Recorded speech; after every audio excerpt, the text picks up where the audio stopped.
Good evening, everyone. If we could take our seats, we'll begin shortly.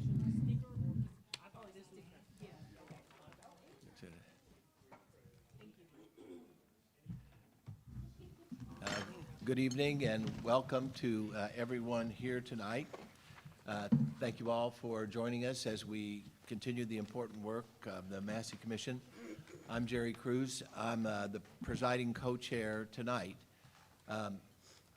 I see that we have a quorum. The quorum is established, and I'll call the meeting to order. First order of business is to approve the minutes of the previous meeting. You have the minutes in your packet. Are there any additions or corrections to the minutes? If not, is there a motion to approve? So moved. Susan moves, and second? Second by Sunshine. All in favor, aye. Aye. Opposed, nay. Also, we will have a public comment period tonight. All those who wish to make a public comment, please sign in at the desk to my left here. And now it's time for our work group reports. The work groups have really gained a big head of steam lately and are really moving forward on a lot of important topics. And I'll ask for each a member of each group to give an update. First, Sunshine Clemens, Law Enforcement, Hiring, Training, Wellness, and Cultural Competence. Thank you. Happy Pride Month, everyone. We, at our last meeting, had a presentation from Eletsby. Sherilyn Williams came. We also heard from one of our work group members on the science of hope and potential ways that we can incorporate that into various police training or presentations. And we will have Sheriff Crouch at our next upcoming meeting, which will be on July the 7th at 5:30. The location is to be determined because there are some acoustic issues at our current place, so we're looking for a different venue so that there's better sound for everyone. So that will be updated on like our social media, and it'll be on the release. But at this point, I can't say, but it will be July the 7th at 5:30, and we hope that you all can attend that. Thank you very much. Now, Brian Wojcicki from the Integrated Mental Health Services and Emergency Response Work Group. Last month, we had county court probation services present to us. We're getting down to the end of things, so we're going to try to squeeze in youth mental health focus, school education systems. We'll see about the availability of Board of Education and District 186, but at least we'll be getting the material to make sure we put it into the work. Don't have a date yet. That'll be dependent, obviously, on our guests. Hey, Brian, what did you say about the Board of Education? So I've reached out to the Board of Education and District 186, and that's okay. One way or the other, we'll be getting great information. That's good. Thank you. Vanessa Nelson-Knox for Community Education, Public Health, and Safety. Yes, our Community Education and Public Health and Safety Work Group met on Monday, June 9th to plan upcoming healing events in recognition of the anniversary of Sonia Massey's death, as well as to advance a resolution calling for a visible symbol of accountability on the county building. Please find both the event plan below and the resolution attached for your review. July community healing events. In addition of the anniversary of Sonia Massey's death, the work group recommends the following events and community actions throughout the month of July. To wear purple. Community members are encouraged to wear purple throughout July, especially on July 6th, as a sign of solidarity, remembrance, and support. To plant a purple flower as a simple act of remembrance. Individuals are invited to plant a purple flower at their home or in their yard. Healing circles will be hosted throughout the community, including by Thrive Center for Wellness and SIU Memorial. Under community events, we have July 10th, 11 amp concert, to be confirmed exactly what time, a concert dedicated to Sonia Massey. Additional events, the work group is actively exploring our opportunities for community-centered healing and remembrance. Our next, the working group also believes that a permanent physical symbol on the county building is essential to promote healing, remembrance, and a commitment to systemic reform. There's a resolution outlined in this proposal for consideration by the commission chairs, the Massey family, and the commission as a whole. Our next upcoming meeting will be June 28th at 2 o'clock at CAP 1908. We're in the midst of doing the work on that proclamation, so thank you very much. Next, Veronica Espina, Economic Disparities and Service Accessibility. So we met last June 2nd, and the meeting examined economic disparities in relation to business growth, funding for Black businesses, and access to funding for Black and Brown-led and owned nonprofit organizations that work to improve infrastructure and services for impoverished neighborhoods in Springfield, particularly on the east side. We had the Springfield Sangamon Growth Alliance, Mr. Ryan McCready presenting.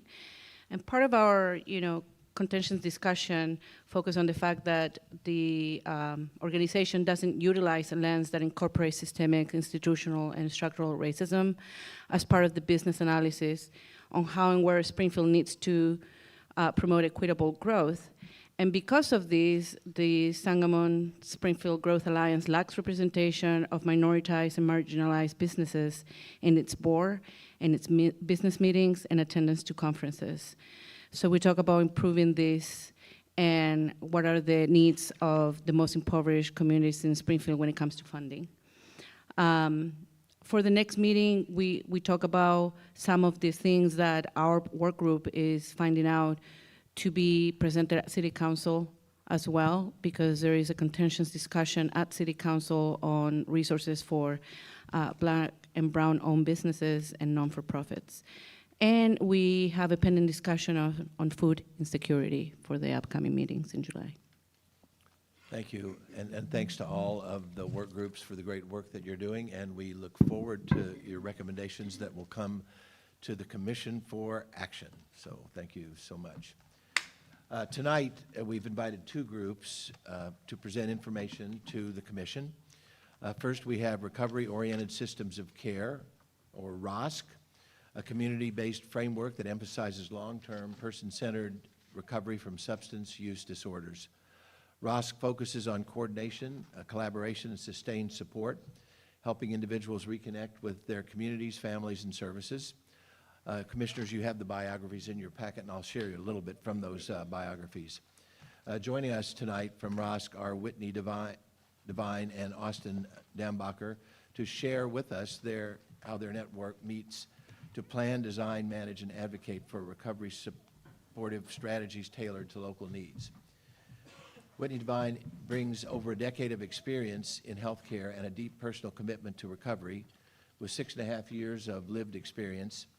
She began her journey as a peer recovery specialist and earned her Certified Recovery Support Specialist, CRSS credential. Now serving as the ROSC Program Manager for Sangamon County, Whitney has helped the program grow significantly. She's a passionate advocate for person-centered care and believes connection, support, and community are essential to lasting recovery. Austin Dambacher is the ROSC coordinator with over 7 years of lived recovery experience and more than 4 years in substance use treatment field. Before taking on this role in January, he worked as case manager at a 90-day treatment program. A certified peer recovery specialist and a University of Illinois Chicago graduate with dual bachelor's degrees, Austin is a Springfield native, passionate about community-based recovery and system-level care. Whitney and Austin, thank you for joining us and giving your time to the Massey Commission. The floor is now yours.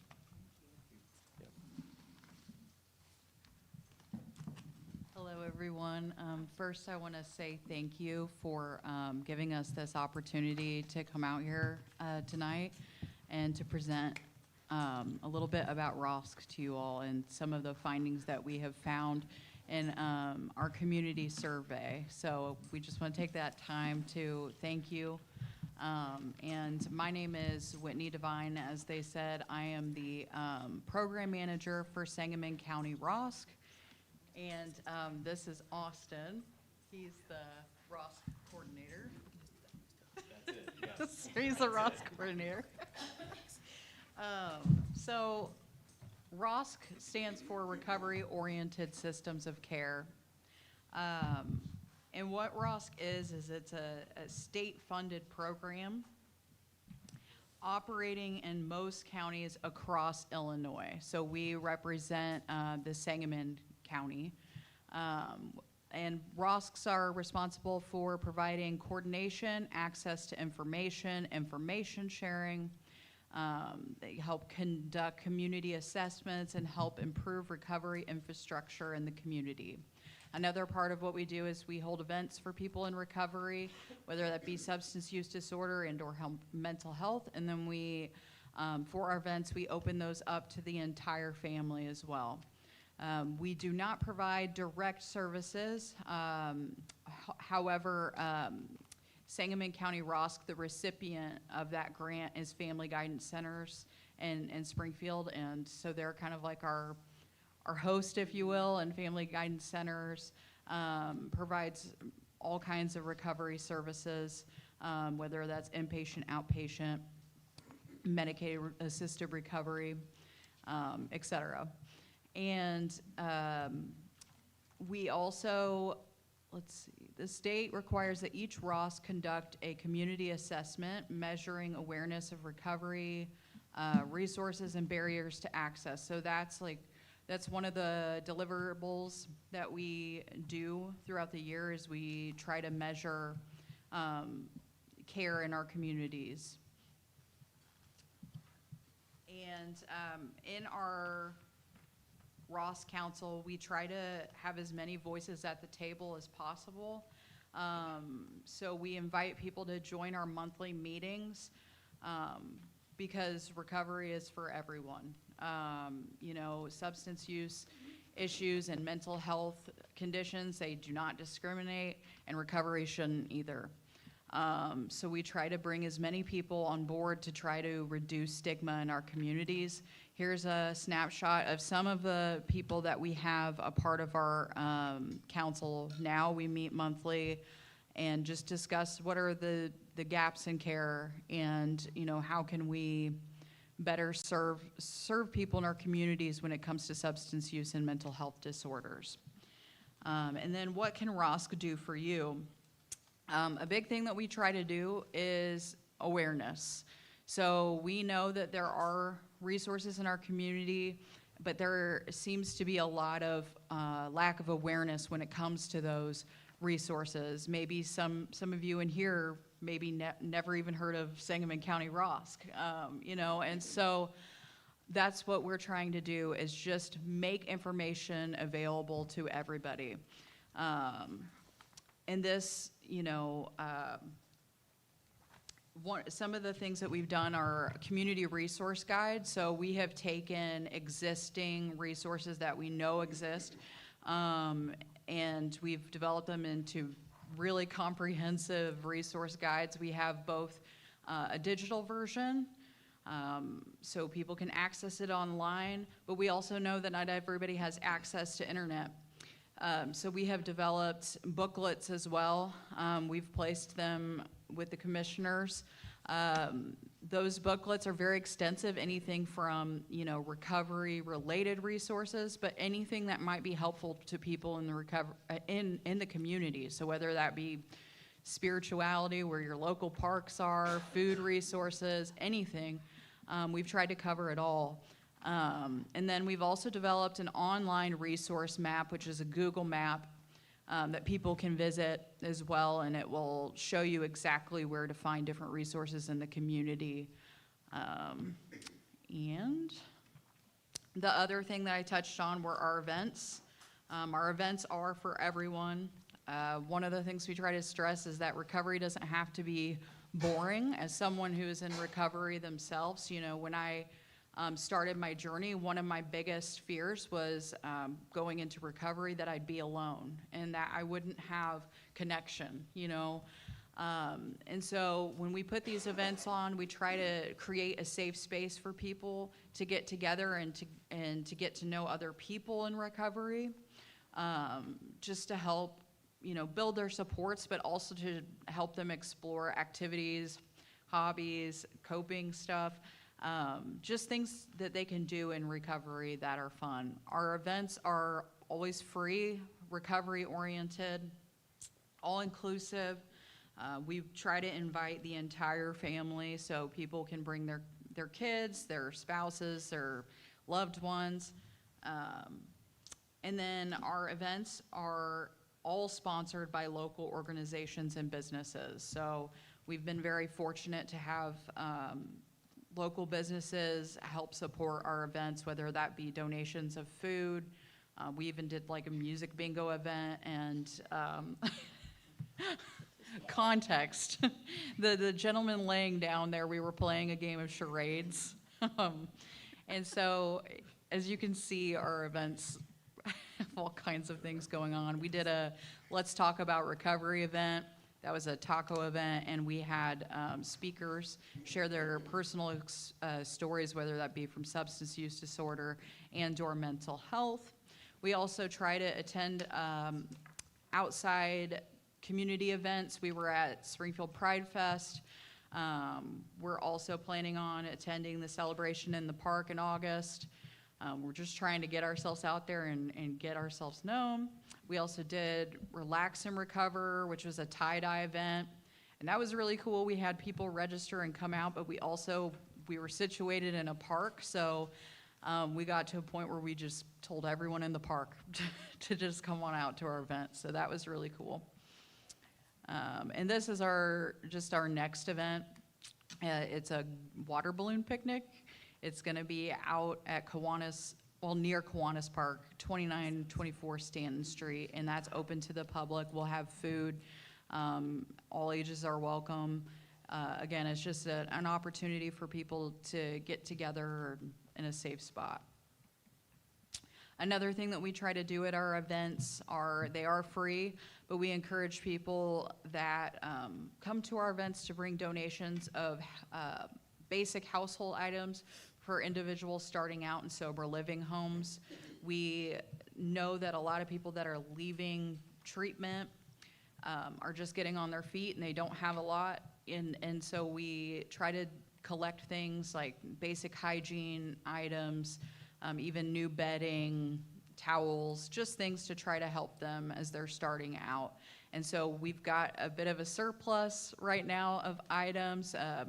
Some individuals at Gateway, they've been contacting us, and we've been just making hygiene kits as needed as people are leaving treatment. So that's been cool to see, and people getting involved with that. And now I'm going to turn it over to Austin, who is going to talk about our community survey. Correct. So as Whitney introduced me earlier, my name is Austin Dambacher. I'm the Ross coordinator. So this is really why we're here, and my biggest gratitude to the commission for having us tonight. Grateful to be here. Her and I, before, we were like, how did we get here? We're like bigger than ourselves now. And it's a fantastic thing. It just goes to show what the community, can do when we all come together. So IDHS Super, our fund source, they require that we do a community survey. This was the very first one that they had us do. They'll likely have us do it again. We will likely make a lot of changes to how it's done, where it's done. So the dates that we did the survey were from the beginning of December of 24 to towards the end of February of 25. Again, we're Sangamon County ROSC, so our target area was solely this county. There are quite a few other ROSCs throughout Illinois. Counties with bigger cities, bigger towns in them generally have their own ROSC. Smaller counties that are more rural, more often than not, they'll combine a few counties together to make their own. So we had our survey online via SurveyMonkey, and then we had paper copies that we distributed throughout the community to healthcare organizations, law enforcement agencies, public, private schools, businesses, anyone that was willing to take the time to do them. We tried because we wanted to get the best snapshot of the county's perception of recovery resources, the gaps, Another part of the focus group in addition, or another part of the survey in addition to that first part was that we do 2 focus groups, which we completed. So one of them had 9 participants comprised of people experiencing homelessness and substance use needs or substance use disorder. And then the second focus group had 8 participants comprised of people identifying as being in recovery and residing in a sober living home. Interestingly, we got essentially the same answers across the board between 2 very different populations. So, you know, myself being in recovery, Whitney being in recovery, her and I in the back of our minds, we already kind of had a very good idea of what gaps we're going to show. But then the more data we collected with the focus groups, with the surveys, the more it just kind of reassured us and also put it on paper that was submitted to the state, you know, on it. So now, not only is like not only were our beliefs like confirmed, but like now it went to a state level. So it's very much in their hands. So we're not going to go through all the survey questions because we don't have the time. The survey included 26 questions on substance use, mental health resources in the county, barriers to access, strengths, weaknesses, you name it, it was in there. We do have our full survey, our full needs assessment on the website, sangamoncorosc.org if you're interested. 10 of the questions were required, provided to us by IDHS Super. The others we came up with.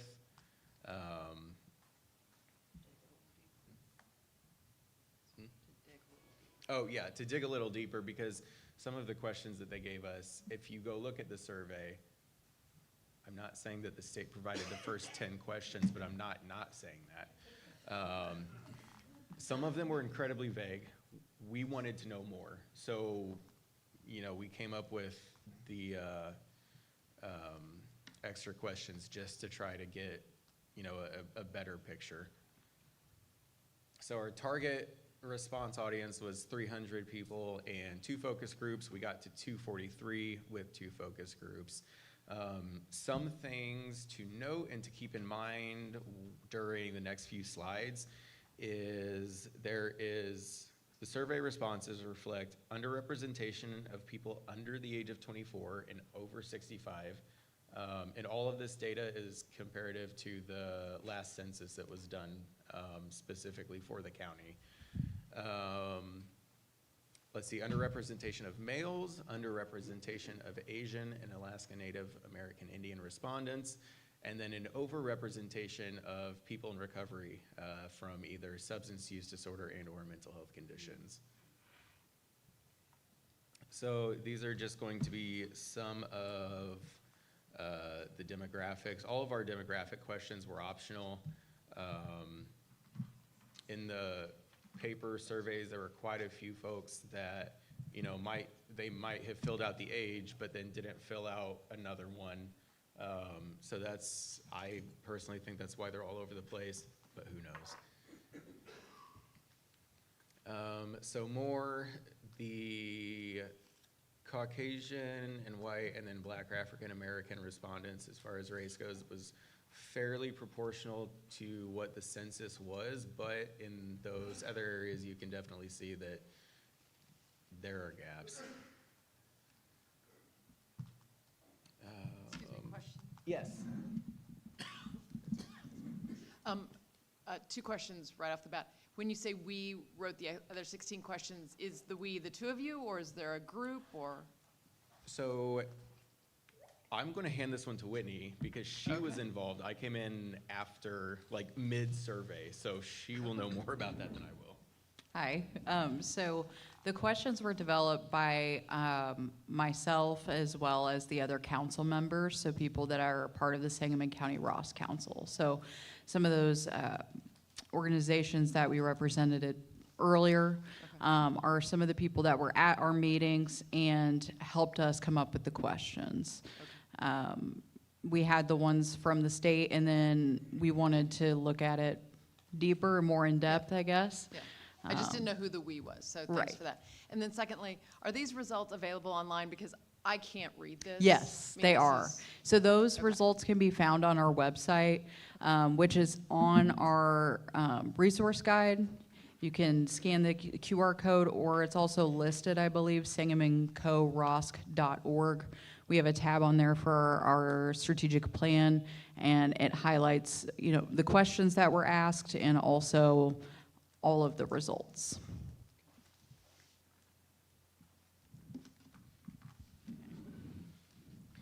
Okay, so we are going to go to some high-level findings.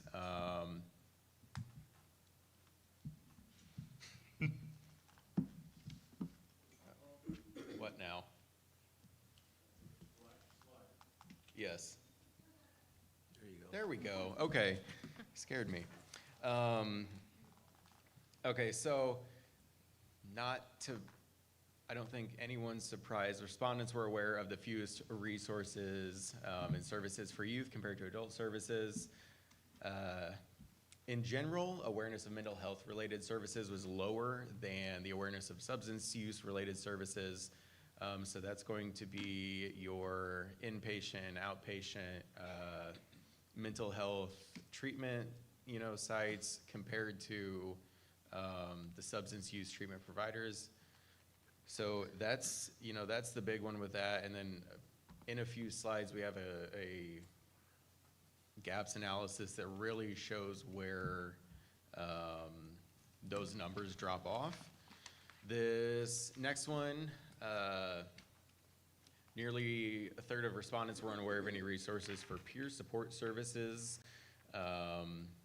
Next year, when we do this survey, I think we'll probably reword it differently because not many people know exactly what a peer support service is. So there's three major gaps that we identified throughout the survey. There's youth, family, and then individuals either incarcerated or leaving incarceration. This next one, nearly half of respondents were unaware of resources for people exiting incarceration with substance use needs. And a majority, so 62%, which is not a small number in this survey, were unaware of any resources for this population that related to mental health.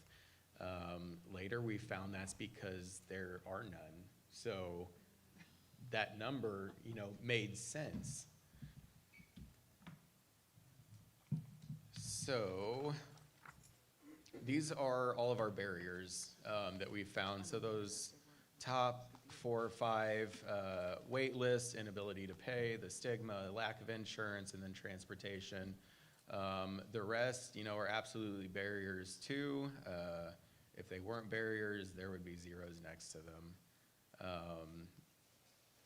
And in our focus groups, in our open-ended questions, all of them came up frequently, but specifically those top 5.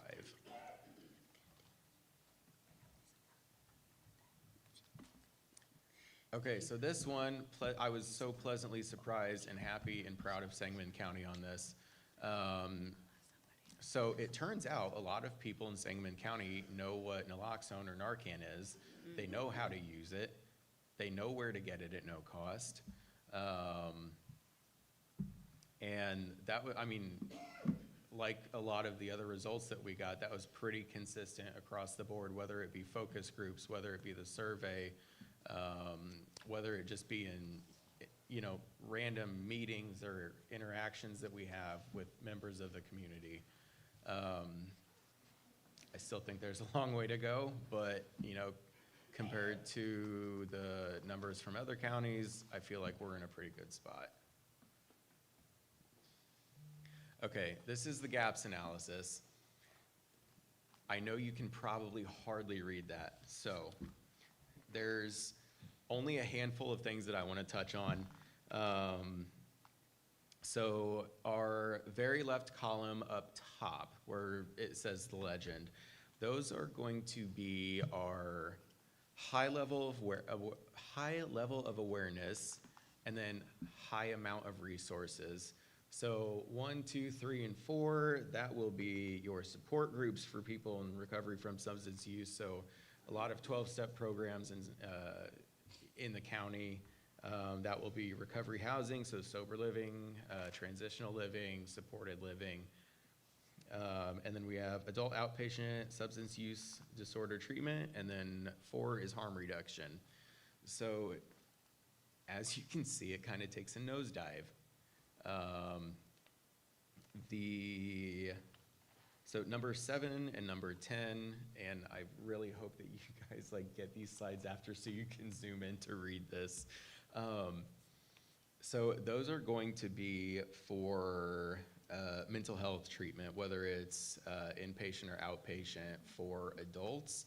So those are going to be, you know, getting lower on that graph if we're moving from right to left. That's because there's not a lot of awareness. There's some awareness of them, but there's only a few resources.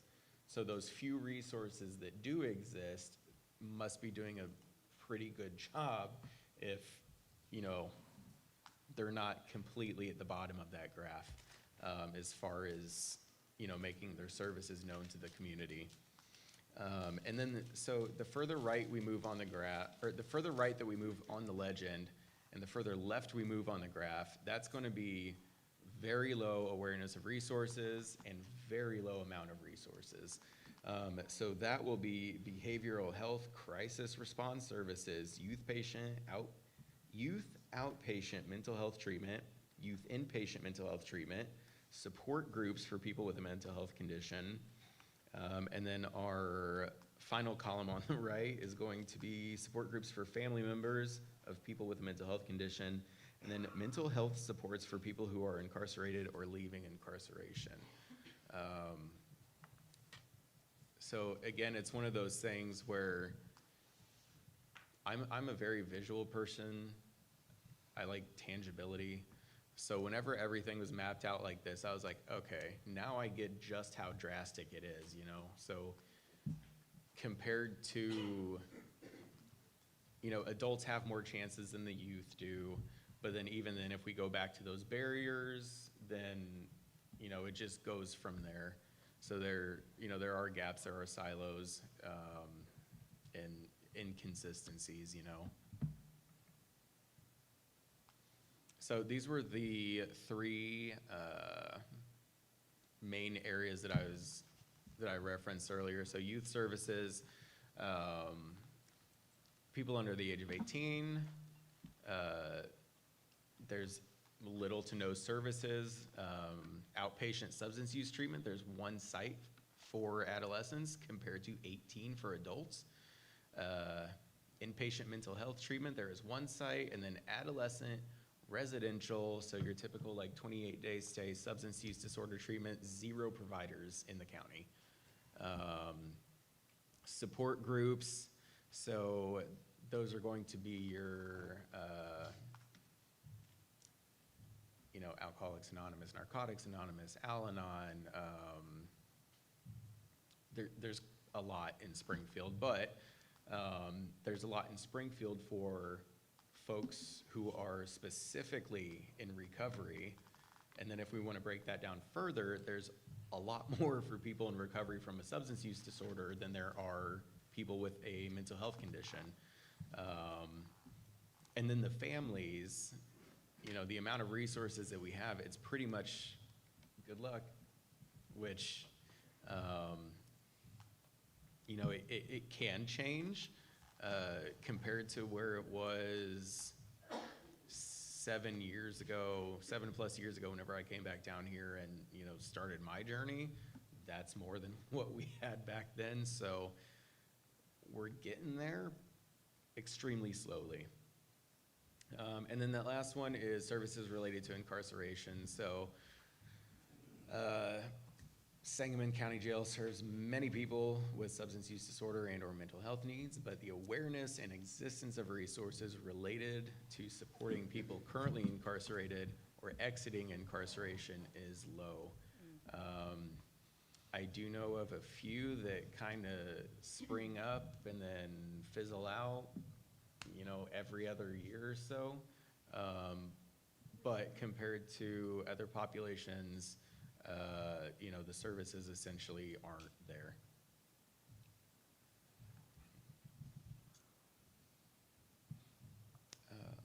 So, if anyone has questions, now would be the time. Is this the end of your presentation for both Yeah. of you? Yeah, Yes. okay. So this is the time for questions and comments. So, commissioners, yes, Brian? I had a few to kind of build on. You had mentioned, actually, there was a couple slides ago about the incarceration and exiting. Is the county, in particular, problem-solving court and probation services, are they part of the monthly meetings with you guys? So we have had representation from the Sangamon County Sheriff's Office, but it hasn't gone much deeper than that. Okay. Yeah, and whatever we can do to help with that, because that's, so they presented to us last month or a few weeks ago. These months are running together.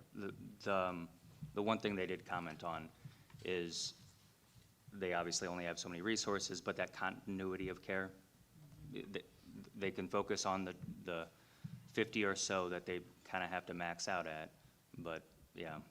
So there's interest, and I wish they were obviously more involved, but yeah, whatever we can do to help with that. But Absolutely, and one of the things that we've been in talks of developing are resource bundles for people that are leaving incarceration.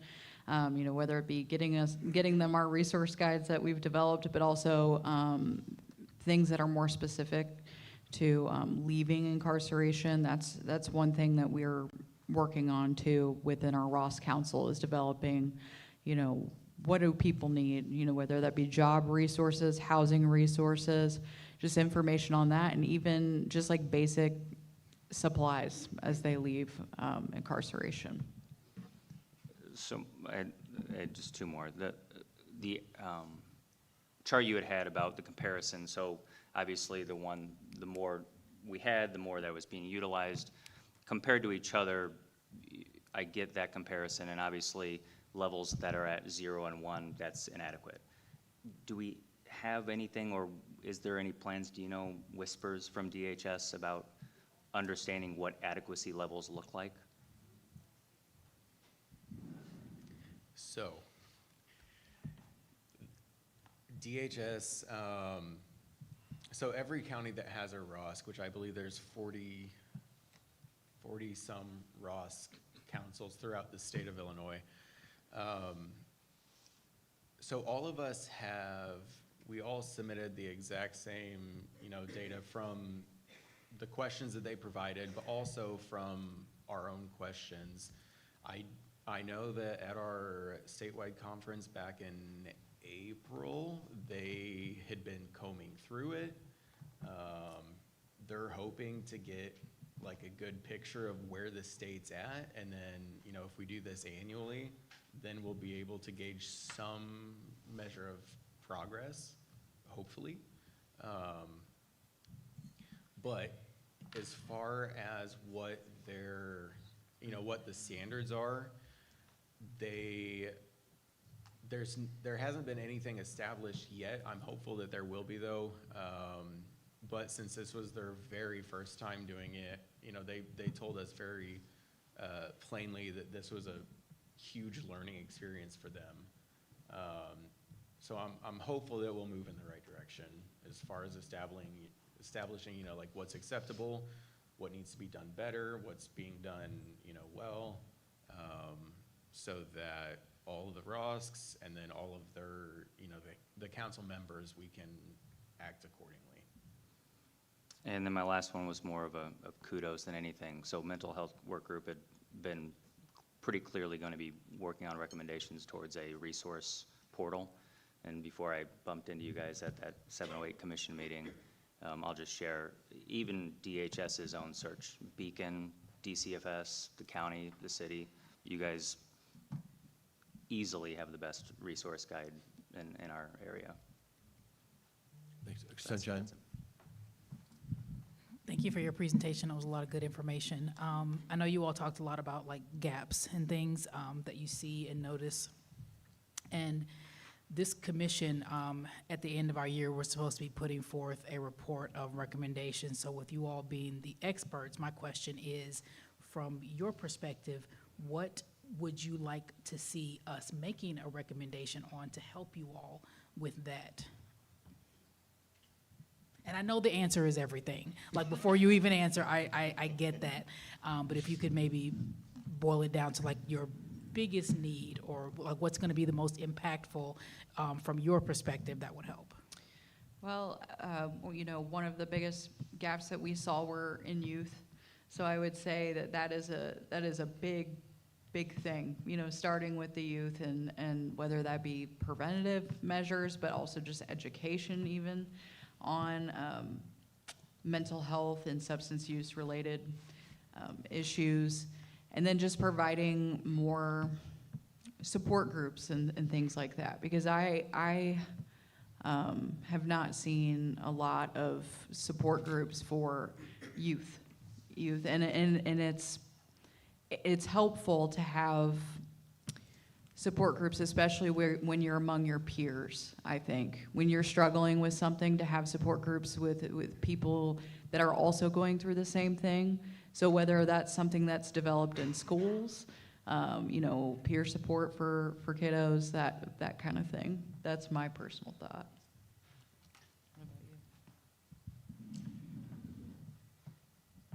Conversations like these, because this is what gets the ball rolling. There's Springfield, Sangamon County, there are a lot of good resources here, and a lot of good agencies with a lot, and I mean a lot of good people in them, that are, you know, genuinely empathetic, who want to make a difference, who want to do good, who want to help people. So I love things like this, where people come together, you know, for the good of the community, because Springfield's a good place. Is there room for improvement? Yes. Yes, there is. But, you know, I think conversations like these are how we get things done. And, you know, there's strength in numbers. And the wild thing to me is that Springfield has, you know, some large healthcare providers, treatment providers, stuff like that. I genuinely think if there was better communication in between agencies, not even, you know, it wouldn't even have to be treatment providers or hospitals or doctors, but I mean like everyone, then I think a lot more stuff could get done. And I think that we could, you know, make progress a little bit quicker than what we are currently. Whitney, to your point, you said the gap is really with the youth. And more peer support groups, more education for that demographic. Who would lead those groups? So if we were to draft a recommendation that that's what's lacking in this county, in this area, what type of credentialed person would you be looking for to lead those types of groups? You have thoughts on that? I do. Okay. Okay, so the youth thing is tricky. Having worked at a you know, treatment facility, everything changes, whether it be from Joint Commission, from IDHS Super, if they're under 18. And it is a lot more responsibility to take on, with staffing, with finances, especially with curriculum too. So if someone like that, you know, would start a group, I think it would have to be a already well-established organization within the community. Okay. Yeah, can you name one? Yeah, NAMI, Memorial Behavioral Health, Okay. SIU Springfield Clinic, you know, ones that already have, you know, maybe not the time of day, there's never enough time in the day, but ones who already have staff, or, you know, curriculum all of that. departments specifically for, you know, youth, because especially with substance use recovery and mental health, recovery. It's so much different for youth. And I know some young people that are doing it, and I have nothing but the utmost respect for them because I was not doing what they were doing, and I can't even imagine doing it in today's world. And like there's a lot of cards stacked against them. So I think that a big provider providing a neutral place where they could meet with someone who is well qualified to kind of lead the discussion. I think that's who would be able to do it and do it well. I have a question. Yeah. Vanessa? Are any of you on the board with Rosecrans, since they took a lot of the kids from here, Gateway didn't serve them anymore, and they all had to go to Rosecrans, which the closest one is in Champaign. So are any of you on the board with that? And the other, I guess, comment would be for the reentry community without having the substance use help and mental health help, it's truly a setup to fail. It just won't work without that. And there's a lot of evidence to show that. All of us that have worked with them for many years, we know that.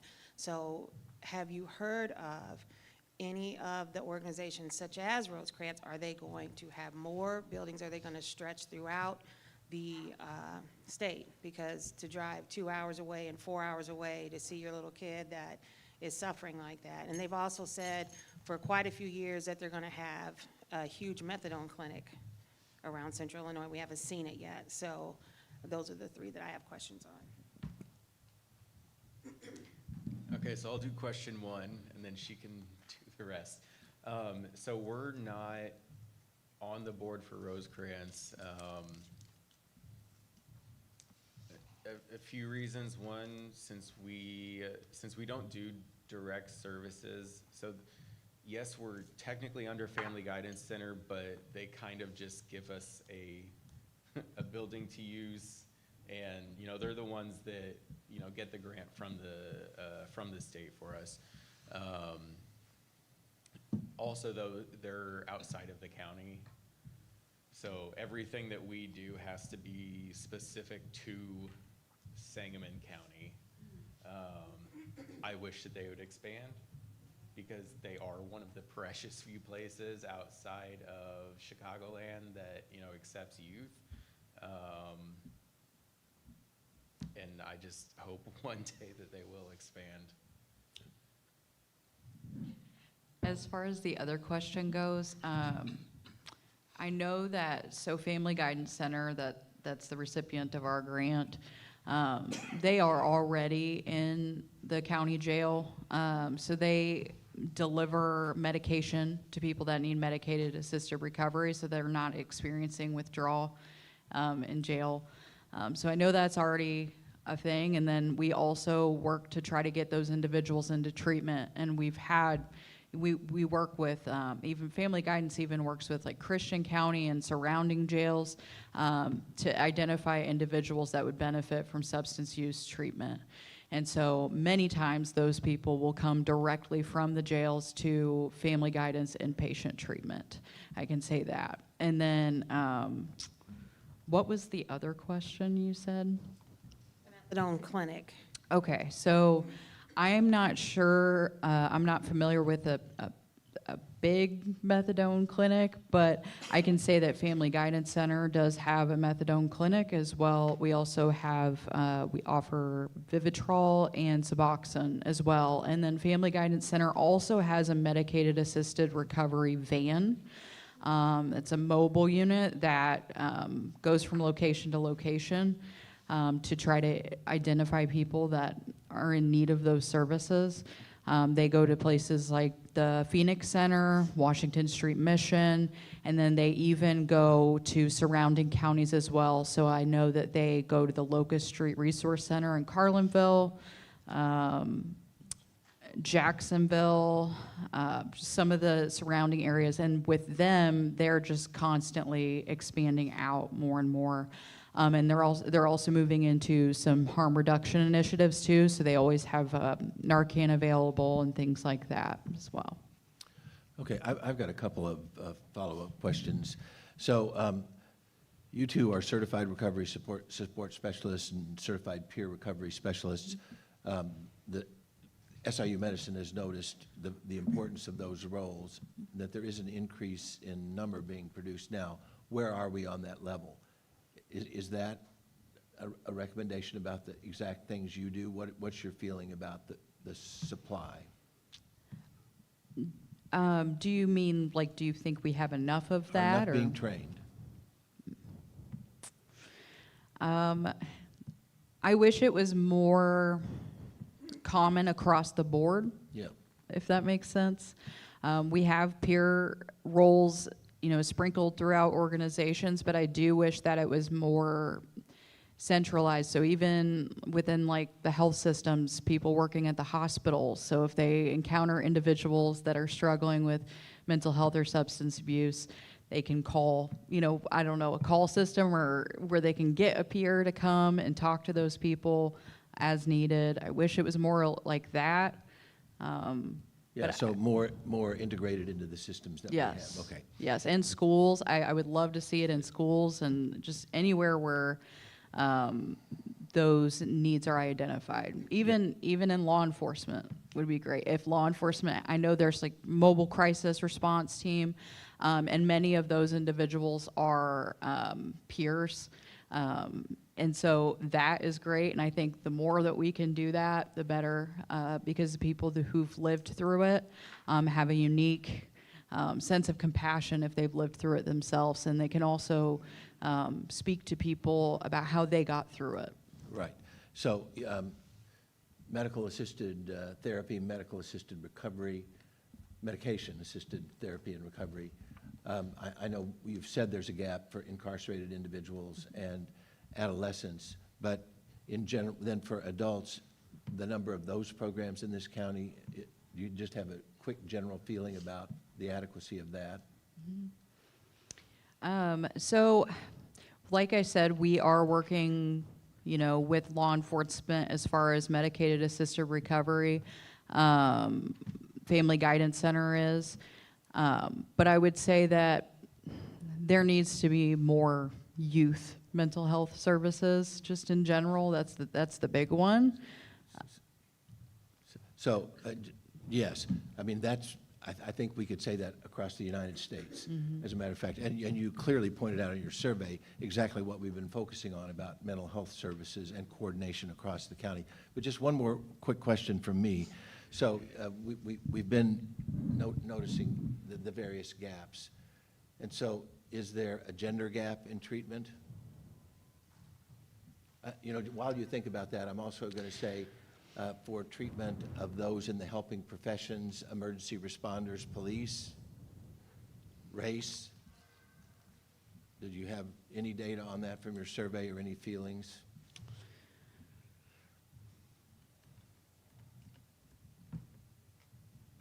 I would say not from this survey particularly, but I know that as far as like, I'm thinking LGBTQ plus, I know that like the Phoenix Center offers some good support for that community as far as mental health and substance abuse, but on an inpatient level, I know that that's, you know, our treatment centers, we accept everybody, anybody, Family Guidance Center, anybody that, regardless of income, regardless of level of care, we try to accept everyone, even if we have to send them, you know, to detox first and then bring them back to us. We just try to help everyone. Well, I understand you do. I'm just talking about community gaps, not, right. not your own gaps. As far as the community goes, I think we could always use more, right? Okay. Any other questions, Susan? Maybe a partial answer to your question, Dr. Cruz. My understanding is that there is a significant lack of providers of color for mental health across a variety of fields. Correct. Here and elsewhere. So that may be part of the answer. I think, yeah, go ahead. Go ahead. No, if you're not finished, yeah. So my question is about one particular category that you mentioned, and it was sober living houses. And I'm curious how you define that and if there are qualifications for it, because the two that I'm aware of had no staffing by anyone who had any expertise or credentials. So I would not recommend someone in recovery live there. Okay, yeah, I understand that point of view. The people that do live there are people that are in recovery themselves. Many of them have worked their way up, you know, whether they started living there, started their recovery journey there, and then they have gotten involved in service. So I know some of the recovery homes around here, Oxford Inc., and then there's many others.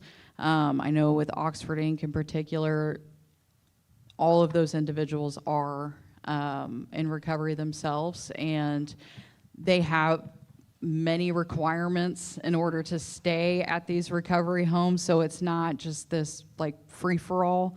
And then many of them too, when we did our focus group there, everyone in the house was required to be trained in knowing how to use naloxone. So I don't know I can't speak on their exact expertise, but I can say that it is a lot of the peer level that we're talking about. So I guess I still have a question about definition, because I'm not sure the ones I'm aware of would be on your list. Like I'm not sure the ones I know of are legit. So is there a definition? Is there a certification process? Is there a way that someone becomes the facilitator or owner or director of a sober living house, or is is there any regulation or guidance, or? There are privately owned sober living homes, and then there are those that are under Oxford Inc., and Oxford Inc. is not unique to just Sangamon County. There's Oxford houses, you know, across the state. So as far as sober living goes, our focus group was, you know, a local sober living home here that is owned by one of those larger facilities. But I guess, like, for what purposes the sober living are you wanting it defined for? I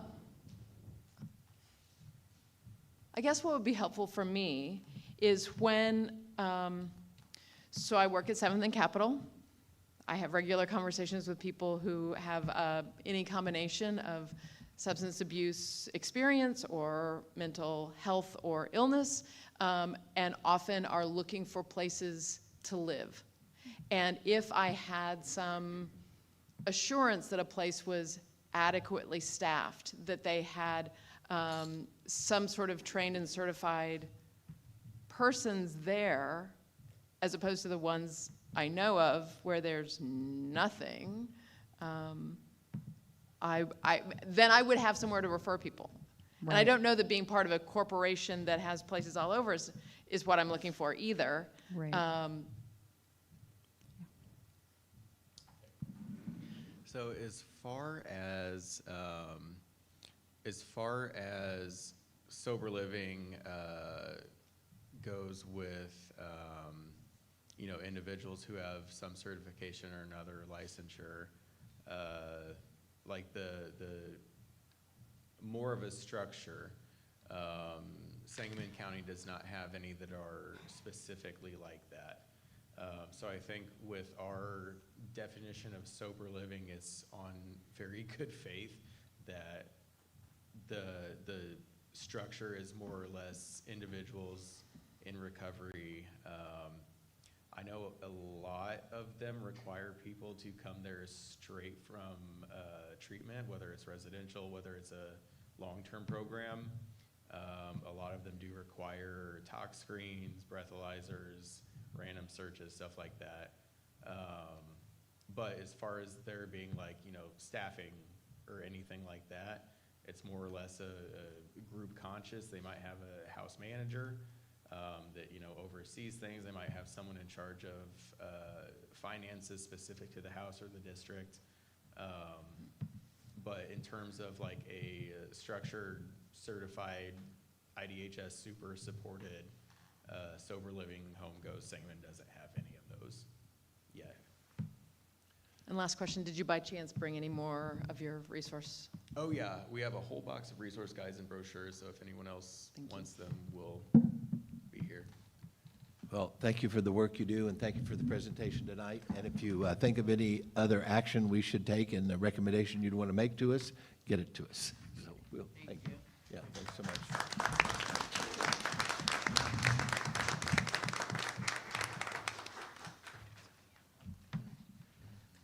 So also with us tonight are two experts who will share the ACLU traffic report. I'll introduce them shortly. You've got the biographies all in your commission packets. We appreciate the expertise we're going to see tonight, and we'll introduce Ken Page and Ed Yohnka, who will be offering insight and analysis to the reports to share with us. So you can come on up and take these seats. Ken Page retired after 38 years with the state of Illinois, spending 25 years as director of the Office of Environmental Justice at the Illinois EPA. Originally from Selma, Alabama, he earned his undergraduate degree at the University of Alabama and later moved to Springfield and attended Sangamon State University, now, of course, UIS. Ken is a former president of the Springfield NAACP, currently serves as president of the Springfield chapter of the ACLU of Illinois. He's also a Prince Hall Mason and a life member of both the NAACP and Alpha Phi Alpha Fraternity Incorporated. Edwin Yohnka is the Director of Communications and Public Policy for the ACLU of Illinois, where he has served as a spokesperson since 1999. He regularly appears in media and is widely cited on civil rights and legislative issues.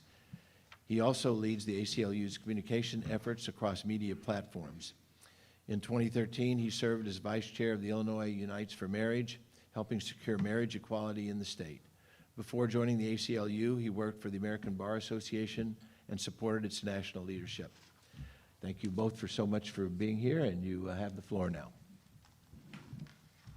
Good evening. Good evening. Thank you for allowing us to speak to you this evening. Again, my name is Ken Page. This is Ed Yohnka.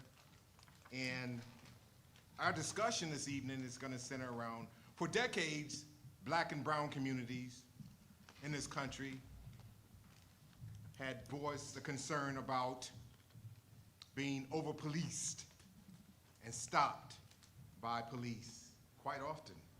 And it was and it will be in the slide presentation, and hopefully you can get this slide presentation from the Massey Commission, I don't know, or it may be on their website.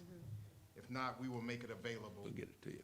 Okay, I didn't want to put Ed on the spot, but we'll make it available to you online. I'm not going to print it up for you. But in 2003, State Senator Barack Obama put forth legislation to collect traffic stop data.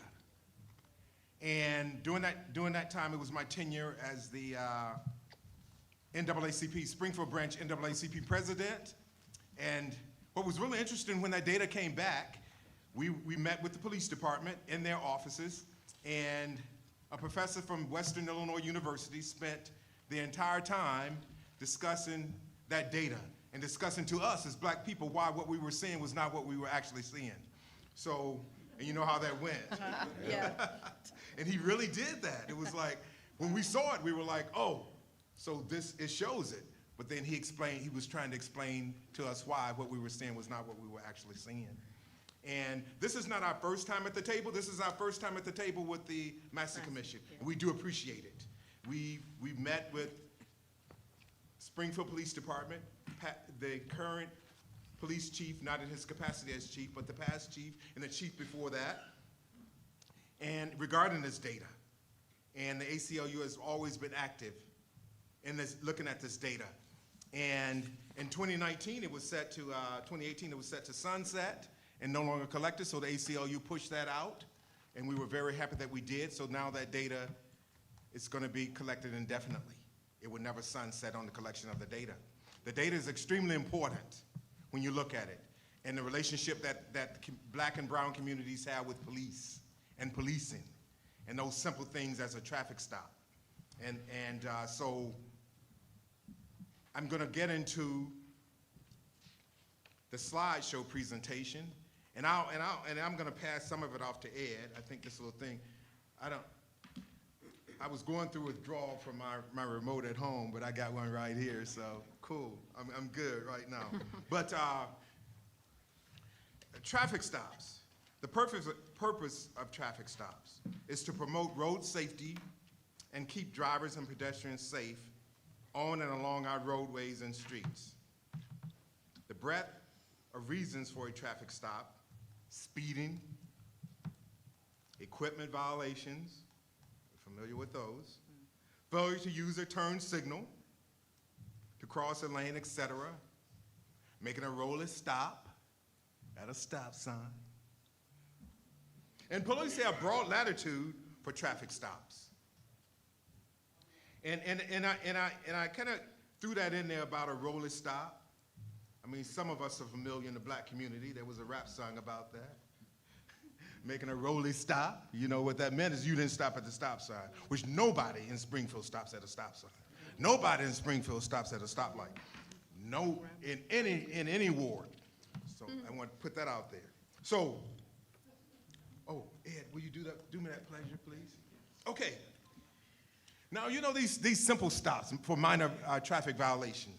We call them pretextual stops. And these are stops initiated by law enforcement for minor traffic violations with the actual purpose of investigating or searching for evidence of another unrelated crime. So oftentimes, you'll find in the community where you're being stopped for the light above your license plate being out. And most of us didn't even realize we had a light above our license plate decades ago, but I guess we do. And so that was the pretext in certain wards in this city to request something else from that person. So, and I mentioned searching for evidence. So, and I know we will discuss it in here. It was usually a consent search. So police are looking for something other than just stopping you for a taillight out or the light above your license plate. The use of these stops to investigate have long been recognized as disruptive of people's lives. And some people may think that it's just a traffic stop, but it's more than just a traffic stop.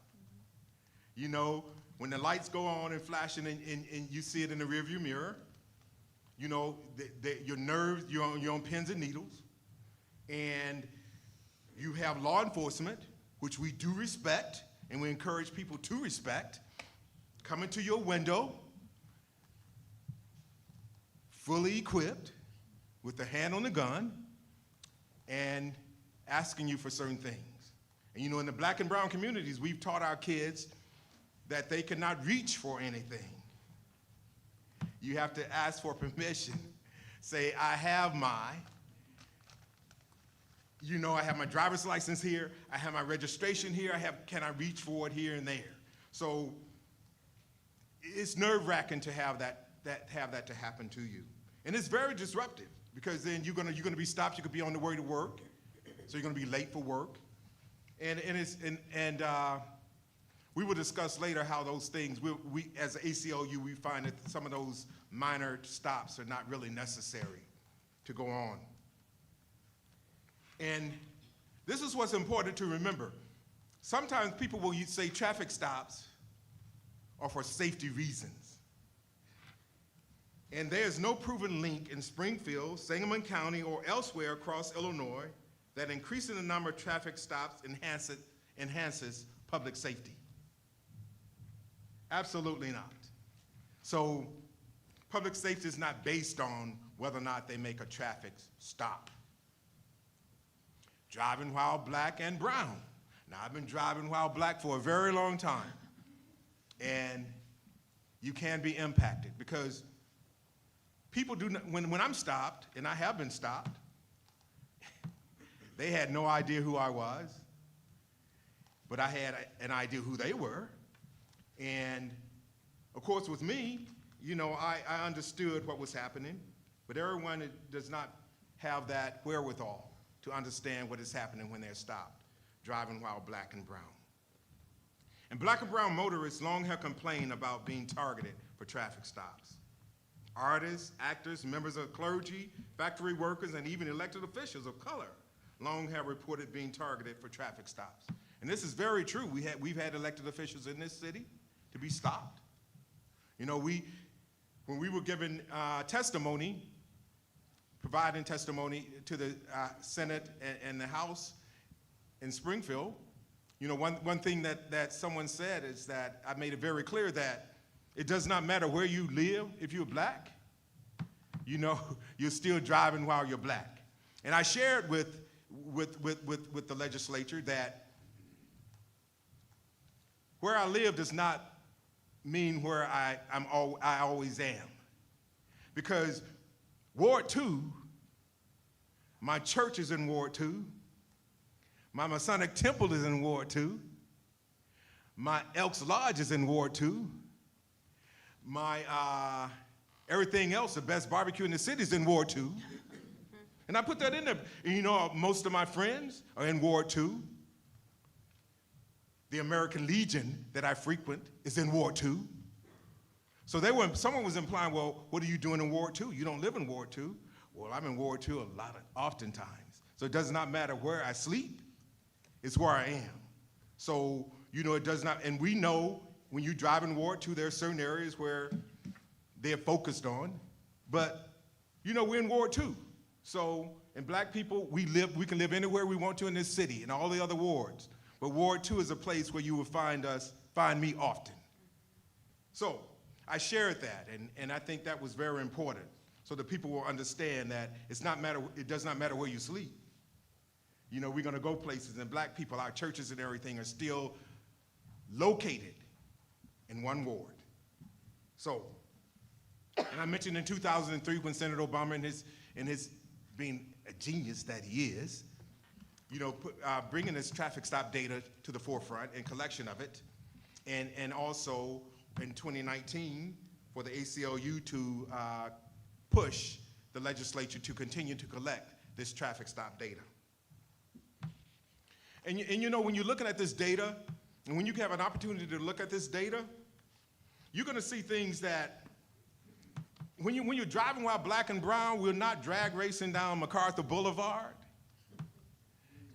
You understand what I'm saying? At one point in time in Springfield, you could not drive down MacArthur Boulevard on Friday and Saturday nights. They were taken over by a certain group of people, and police were not there, nowhere to be seen. So, you know, it's for equipment violations. You know, and our young people, and I think it's important to remember the young people get cars that may not have all of the lights working in it, and we used to refer to them as hoopties, you know, and they drive those cars, you know, get them from point A to point B. Getting from point A to point B is extremely important. And so sometimes, you know, the turn signal does not work. And of course, there's never a light above the license plate. And, you know, and tail light may be out. And these are the things that, when you're looking at this data, that black and brown people are being stopped for are equipment violations. So we know from looking at the data that these are pretextual stops. And Ed, can you do that for me? Yeah. And the goal of the legislation was to demonstrate whether black and brown drivers were more regularly subjected to stops and searches by police officers. The hope was that the data would spark conversations in communities across the state about the way in which police exercise their power to make traffic stops. And when this traffic stop data, police departments should not fear this data. They should take this data and use it and work with their communities that they serve. They're paid to protect and serve. And look at that and say, what are we doing? How are we doing this? And are we targeting certain communities? And if we are targeting certain communities, why are we doing that? You know, because there's a whole thing in Springfield is that, okay, we're going to target certain communities when they have pop-up parties, and we're going to enforce certain things on the books, like tinted windows. Well, I'm going to share with you, in every other ward, other than Ward 2, there are a lot of tinted windows. Just drive around Springfield, there are a lot of tinted windows. So we made this very clear to the police department. Are you stopping everyone in the city of Springfield for tinted windows? And then another thing, how are you measuring the tint on the windows? Well, visually, you cannot measure the tint on a window. There's an instrument to measure a tint on a window. So, you know, those are things, you know, little things that communities of color complains about. And those small things add up to bigger things. And we're going to discuss in this presentation Sangamon County and Springfield Police. You know, after the brutal murder of Sonia Massey, you know, we were discussing this data, and I said, you know, it's unfortunate that no one has ever brought this data to the forefront with the county. And I'm happy with the commission, because we wanted to bring it to the commission. We did not want to sit down again with the police agency, meeting after meeting, to discuss traffic stop data. We wanted the commission to go forward with this data with Sangamon County and the sheriff and making their recommendations to them. Now, we will discuss that later, but so I'll have Ed, we're going to get into the data, but you know, I want you to understand that as a black man, I was uncomfortable going year after year after year sitting in the police department discussing this data, because that's what I was doing. Going year, and they say, oh yeah, okay, well, we'll look at this, we will look at that. But we've had some very good discussions with the Springfield Police Department, with the past chief and the incoming chief as well. So, but as an organization, we feel, and we've always felt that some things that these minor stops should not be. And we understand that the policing is necessary, and good policing is necessary, but sometimes some of these things are not necessary. You know, so Ed, we're gonna get into the data on the traffic stops. Let me, before I jump in and talk about this data and then data for Springfield in particular, I want to underscore one point that Ken made, which is that law enforcement shouldn't be afraid of this data. It's their data. This is not the ACLU's data. This is the data that they have reported to the Illinois Department of Transportation. And if you look at the first slide here and look at the Sangamon County Sheriff's Office in the number of traffic stops by year, and we've selected, you know, 6 years out of the past few. 2023 is actually the last year for which we have data. The data is reported in the summer of each year, and it's for the year prior. So we will, in the next few weeks, get the data for 2024. So 2023 is the last year that we have. You know, I would also just note, by the way, on this, that you'll also see that in 2029, the state made a distinction, 2019, forgive me, did the distinction in terms of the way they collected the data to get more aggregate data of more different groups, so they aren't grouped simply by white and minority drivers, but then by specific kinds of drivers. And what you'll see here is, you know, what you see in this instance is stops were increasing prior to the pandemic. They fell somewhat dramatically after the pandemic and have begun to increase on the part of the Sangamon County Sheriff's Office certainly over the last year. In that, you're also seeing still a disproportionately higher number of drivers of color who are stopped. And where that really shows up in, if you look beyond the raw numbers, are in this so-called stop ratios.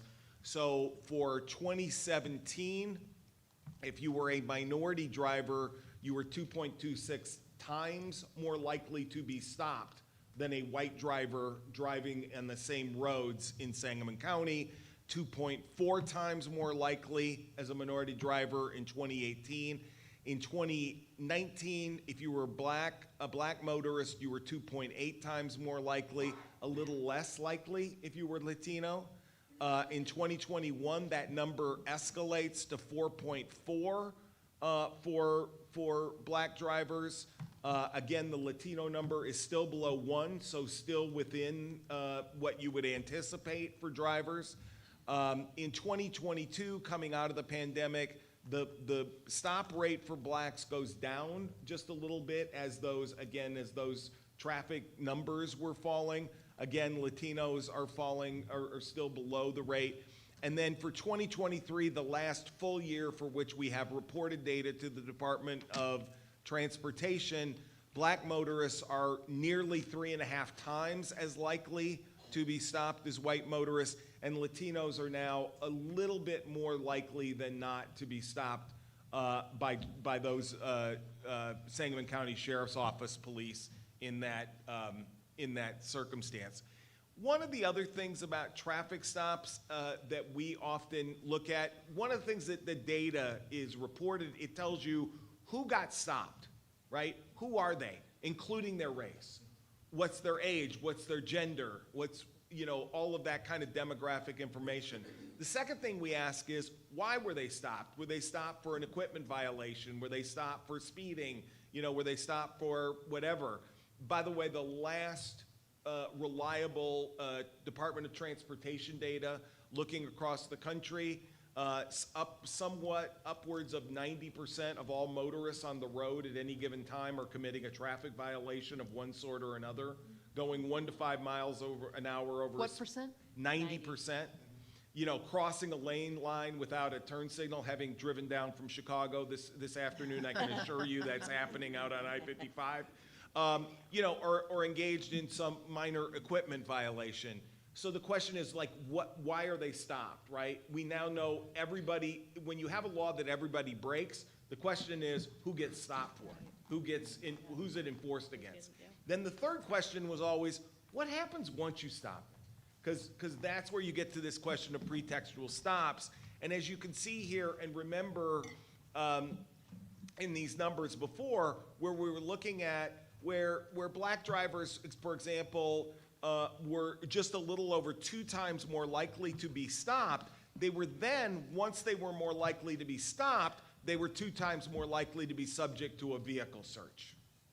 And I will tell you the numbers we didn't share with you, and I would encourage you all to look at this data on the Illinois Department of Transportation's website, because one of the things I will tell you, these vehicle searches,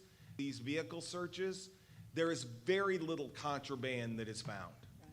One of the things you will always hear is, well, we had this big gun find a couple of years ago, and they showed the guns out on a table, but that doesn't count for the, 30 and 40 and 50 people who are stopped and detained for however long it takes, where their car is searched on the side of a road. And here you can see, again, the number of searches increase, and while black motorists, again, are more likely to be stopped, they remain more likely to be searched as compared to white motorists. And that remains, I would argue that these numbers in particular have remained stubbornly consistent over the 20 years that this data has been reported. And I want to share that, at some point, I want to have a forum with the black community and community of black to listen. But for people to know it's their constitutional right to say, no, you cannot search my car. But what happens is that, come on, buddy, come on in, you have nothing to hide, so and it's always that way. Well, one of the other things the data points out for in every community is what the rate is for people accepting or acceding to a consent search, and that number is over 90% as well, and that is consistent, frankly, across all of Illinois. It is consistent across most ages. It is consistent across race. It is consistent across gender. So moving quickly, this here we took a look, and again, we only looked at the top two law enforcement agencies in Sangamon County. There are, others that we could have looked at as well. What you see here is traffic stops in 2023 increased or have gone back up after the pandemic, closely approximating the 2017 numbers. They're not quite back up to where the 2018 numbers were. And you see again this pattern where as stops increase, the number of black motorists who are stopped increase, the number of Latino motorists who are stopped increase. And when we look at the stop ratio for this, for Springfield, what we see is we increase from minority drivers generally in 2017 being 2.2 times more likely to be stopped to today, or to 2023, when the last set of data was released by the Springfield Police Department, where you had 5.7% black motorists were 5.7 times, not percent, forgive me, times more likely to be stopped. And again, you see that this 5 times number has been consistent over the past 3 years. Again, we're waiting on the new data for this year, and we'll be able to see what that looks like. If you look at vehicle searches for Springfield, the Springfield Police Department, I do just want to look at that last number, these last 3 years, where the number of black motorists who are searched are heavily outweigh the number of white motorists who are asked for a consent search of their car. And so that's, those numbers are things that we have been seeing. And I would like to say, to add with this, is that,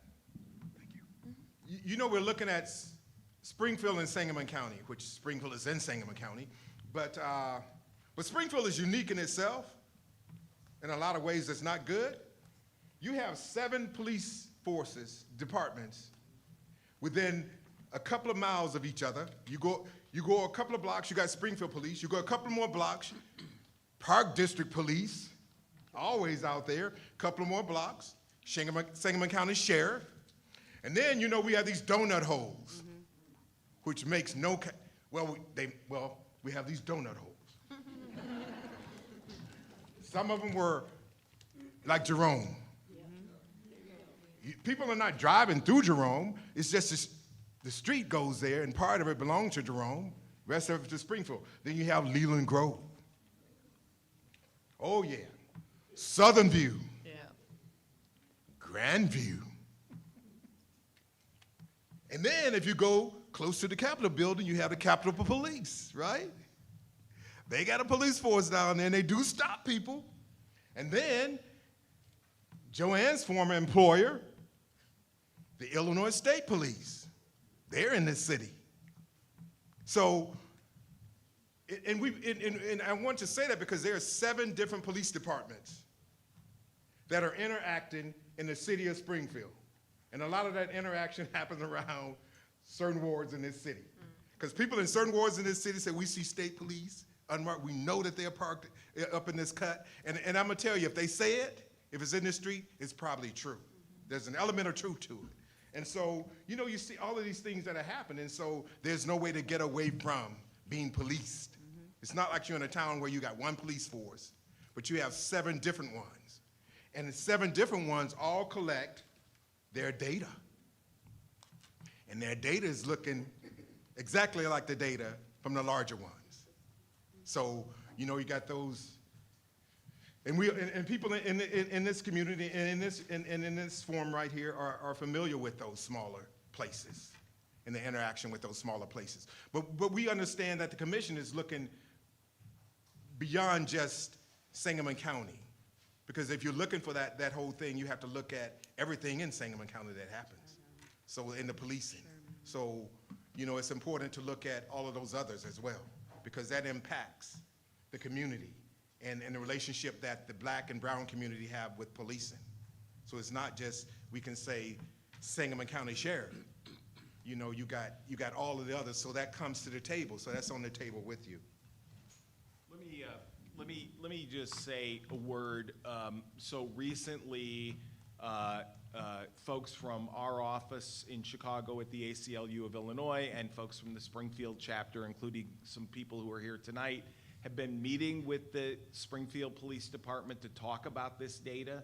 And they've taken 2 steps that I think we should highlight because I think they are important steps. Not maybe the ones that Ken and I might exactly want, but I think are important. The first is that they are launching a program to deal with equipment violations. I'll let them announce how they're doing that and the way they're doing that, but I will say it's an idea that Ken actually brought to them about making sure that we don't have people stop for repeated violations, because you know, the interference in your life of being stopped repeatedly is sort of where this gets to be the worst. And the second is that they are tightening the justification that an officer can use in order to ask for consent to search someone's car. If an officer has to have what is called an articulable reasonable suspicion for doing that instead of just a hunch, you know, that changes a lot about the way that officers, you know, the way that officers think about this and the way that officers approach someone when they're meeting with them. I just want to say, you know, I thought Ken did his usual eloquent and beautiful job of sort of describing the experience of being, you know, a black driver and experiencing this over a lifetime of driving. You know, and Ken is right. One of the reasons that this law that collects all this data was originally passed in 2003, one of the reasons we started collecting it, one of the reasons that our organization has put a lot of resources into getting the data collection continued and now made permanent is because we have spent most of 2 decades. And I will just say, I had hair when this started. But we have spent, I did not have gray hair. but we have spent most of 2 decades arguing over what the data means. And the reality is that, as Ken was describing for folks, the data is just reflective of a lived reality and an experience that they have every day. And instead, we have spent you know, a lot of time thinking about, talking about, you know, what the data means. Oh, is this the right measure to use for how many black motorists there are in this community as compared to using this algorithm or formula in order to create it? That's not the point. It was never the point to have some precise thing. You know, this data isn't used to come and sue communities, you know, for racial disparities. What it's used for, what was intended to be used for, as Ken said earlier, was a conversation.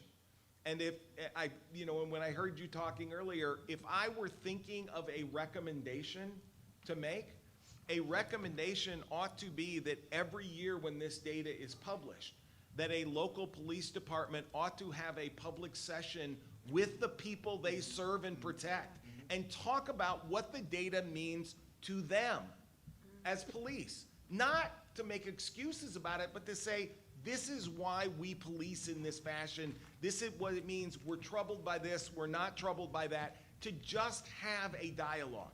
Because that's the part that's been missing for, as I say, 2 decades of doing this work. And it's important to have that public forum and that public meeting with the public. I think that police agencies need to understand and hear from the communities what's happened, that impact that is happening, that happens to them. And I think the longer that police departments say, no, I do not want to have a community forum, is that it creates this more hostile relationship. These minor traffic stops, which most of them are unnecessary, creates this hostile relationship. So when people say, well, why is it that the police in the community cannot get along? Well, a lot of things are simple things. And then you have to start somewhere. And I agree with Ed that when this data comes out, those police agencies need to look at it and get with those communities and sit down and discuss it with the community. And so the community can still tell them what's going on. I mean, we can be conduits, but it's very different for the community to come up and say, you know, this happened to me, and this continuously happened to me, and it always happens to me. And so, you know, there are a lot of things that police in this country and policing, there are a lot of changes that needs to be made in this relationship with the community, which it is paid to protect and serve. And we understand that now. This commission understands that. And it's unfortunate that someone had to die for us to really understand that. And it didn't just happen then. It's been happening with us for a very long time. So if you look at all of those people before Sonia Massey in the police, that's been happening for a very long time. And all those people that are unnamed that has happened to throughout the South. It has been happening for a very, very, very long time. So, and I appreciate the ACLU, and I appreciate the ACLU allowing me to push them to do things that I want them to do. And they do, because it's extremely important to me for that to happen. And it was extremely important for us to come here tonight to share this with you. And I want everyone to understand that we are not after the police, because this is not our data. But this is a tool, and it's cliche to say it's a tool in a toolbox. I never understood that. I got an empty toolbox though at home, I really do. But it's something that we need to use as a community. And it's something that the community should push the police departments to use. And we pay nice salaries in Springfield to our police officers. We want to make sure that they live well. So there's absolutely nothing wrong with them having a forum like this, discussing it with the community. Now, you're going to have to stand there and take your dings and the arrows that shot at you, but that's something that comes with the territory. Because if you cannot stand up there and take it, then there's a question mark, like, should you be there if you can't handle this? So, but Ed, you probably want to say, but I do appreciate this opportunity. And and I appreciate Ed driving down to do this with us. And I appreciate you all being here tonight.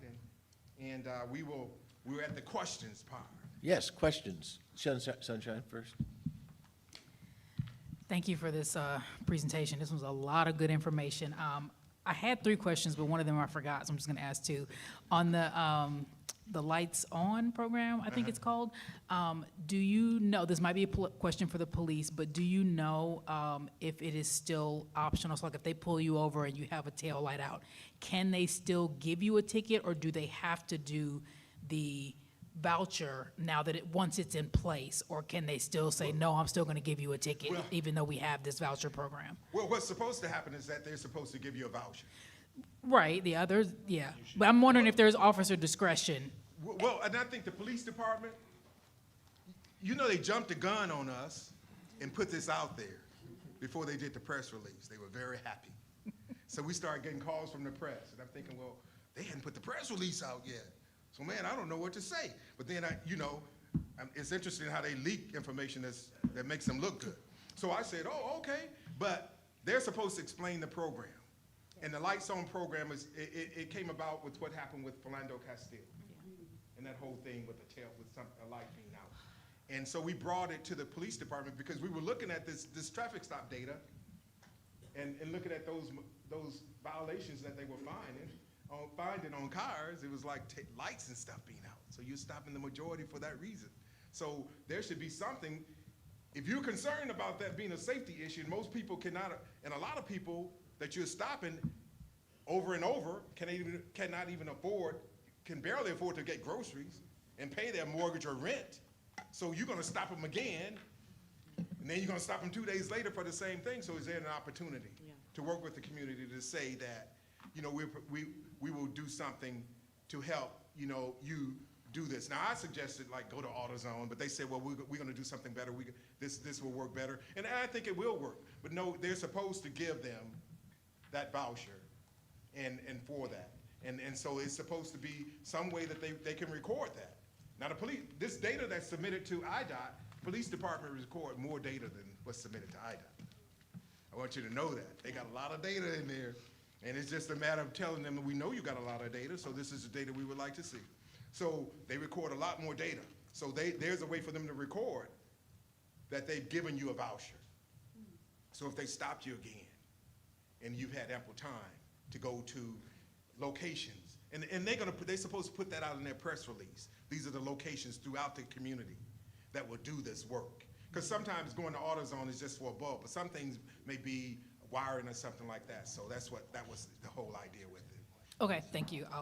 I can follow up with them on just if there is any officer discretion, because I know like when marijuana was legalized, there was officer discretion still at play. They could, but they didn't have to in certain situations. So my other question was, do you all have data compiled in a way that shows, I guess the best is just like wasted effort? So you talked about the stops that happen and how they don't result in anything. Do you have it? I know that it exists because you can see it in what you've said, but is it laid out in a way that shows like 90% of your stops result in nothing No, or whatever? This is really a key question, and let me say that after 20 years of collecting this data, this is the chart that you get for a law enforcement agency in Illinois up till now. One of the things that sadly happened was when the original Data Collection Act was passed, the state was supposed to create a commission that looked at this data and looked for better ways to present it and better ways to share it with the public. And for a variety of different reasons, that never happened until about 3 years ago. So the commission has been meeting now regularly and making recommendations. And I think the Illinois Criminal Justice Information Authority is now looking at ways to share this data in a much clearer way that looks at, and this is, to answer your question specifically, why was someone stopped? And then to be able to measure, sort of what the effectiveness of that stop was, what the outcome of that was, how that helped in terms of, any sort of advancement of public safety, or, was it something, you see, I will just tell you, without going into all of it, but in Chicago in the last 2 years, they've jumped up to making more than 500,000 traffic stops a year. And like a small fraction of those actually result in any kind of fine or penalty or contraband. And, we have limited resources in Chicago policing, just like we do in Springfield or Sangamon County. And one of the realities is, as a result of that, is we're putting this enormous force out on the streets, and we're targeting them at people and making repeated stops for equipment violations and not really doing anything about public safety. And we also wanted them to look at, if you, with the traffic stop and the request for consent search, we want to know what you're finding. Yeah, that's important. And that's something that we know that they got it internally, but they said, well, we just have to figure out how to get it for you. That's actually in the traffic stop data. Is it? Yeah, Okay. in the traffic stop data, there's something called a hit rate that tells you once you search a car, if you find something and what you find. And what you'll find is that contraband, I think the last time I looked statewide, was found, it's less than 2% of the time in a search. Wow. It's a huge loss. Brian? Oh, and then Brianna after that. Brian, go ahead. Yeah, just a couple questions. With the last 20 years in particular, with the Law Enforcement Training Standards Board, has there been anything that's changed with standards that have been set? In this area, traffic not stop. around, I'm sorry, not around this. There has been some changes, as you know, made as part of the Safety Act, but not around this area in particular. Well, I would like to add that when they started collecting this data, they did not have dash cams. They did not have body cams. So, you look at that decades ago, that did not exist. So what police departments were saying is like, well, we need to figure out how we can protect ourselves. Because people are, and of course, people were getting, if people say they got beat up by the police say, well, we didn't beat you up. And then so you got that whole issue with that. So now you have the body cams, you have the dash cams. So a lot of things came out after that. You know, those things did not exist. And we all know how important those things are now. Because everyone say, well, I want to see the body cam, I want to see the dash cam. And of course, some of them shut them off, right? But we still want to see the body cam and the dash cam because that's extremely important. 2 decades ago, they did not have that. And Joanne, you know that by work, they did not have those things. So all of those things, so out of those discussions, and those came out of discussions with communities.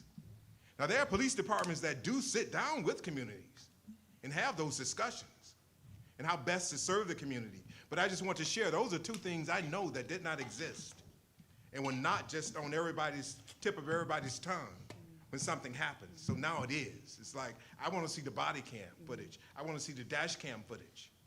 So some of the footage, it breaks our heart to see it. But what happened, the brutal massacre of Sangamon, Massey, that body cam footage 20 years ago would not have existed. And things like that happened 20 years ago. Yes. So. Yep, just one more. Quick. It's a little bit more on Ken may be more for you, but maybe even from the ACLU perspective. You had mentioned the house parties or things like that come up, pretexts that come around those types of things, being in a neighborhood more than others. It's a Ward 2, one. When Alderman Gregory is talking to Chief Bell, former Chief Scarlett, from ACLU's perspective, what is the right conversation to have when he wants to talk about an elder's lawn getting torn up and maybe what can we do to be out there? What does that conversation look like that would be all okay with? I think that, so let me start by saying that this issue of pop-up parties is the one that I've heard over the last couple of years. As of last week, I've been at this job for 26 years. It's something every 2 or 3 years, there's some other different name that's given to it. There's some other different thing, but it's the same question. And I would say that there's 2 things that almost always are part of that discussion, that there should be more penalties for those things. We should have a local ordinance, we can punish the party thrower, or we should be able to do this, or alternately it is a sense that we've got to just crack down on everything, and there's never a discussion about, well, why is it that this happens for young people, right? Why are these the things that occur? And I laugh sometimes because I feel like I go through this cycle every 2 or 3 years where we talk about this. Here's what I would say. Number one, the police have enough powers to disperse crowds and break up parties today that they don't need any additional powers or orders or capacity to be able to do that. The second thing is why is it we're always looking to whatever the way to break up the party is, but never figure out, are there alternatives that we could do? Are there other kinds of community services? And we never seem to get to that second part of the equation. And that's why I mentioned MacArthur Boulevard in the 80s. Y'all know what I'm talking about. From Baskin-Robbins ice cream shop all the way down Wabash Curve, you went all the way down to Chatham Road. You did not drive down that road unless you were dragging up and down that road. I'm serious, and that was no joke. And I don't know how many alderpersons, they weren't aldermen, man. I'm just sharing with you. That happened. And that was dangerous. And some people had to cross that street. You had to go down that street. You tried to avoid it, but you still had to cross MacArthur Boulevard and Wabash. And it was wall to wall, hot rods and everything. So it's just a different time. So I'm just sharing those. That's why I brought that up, because I want people to understand that this is nothing new, but those things did happen with young people conjugating. And they were up and down there, and I know because I had to go through there. And so, but I don't know. The conversation that Alderman Gregory has with the police is the conversation that Alderman Gregory should have with the police. we cannot dictate the conversation that Alderman Gregory has with the police. Thank you. Brianna?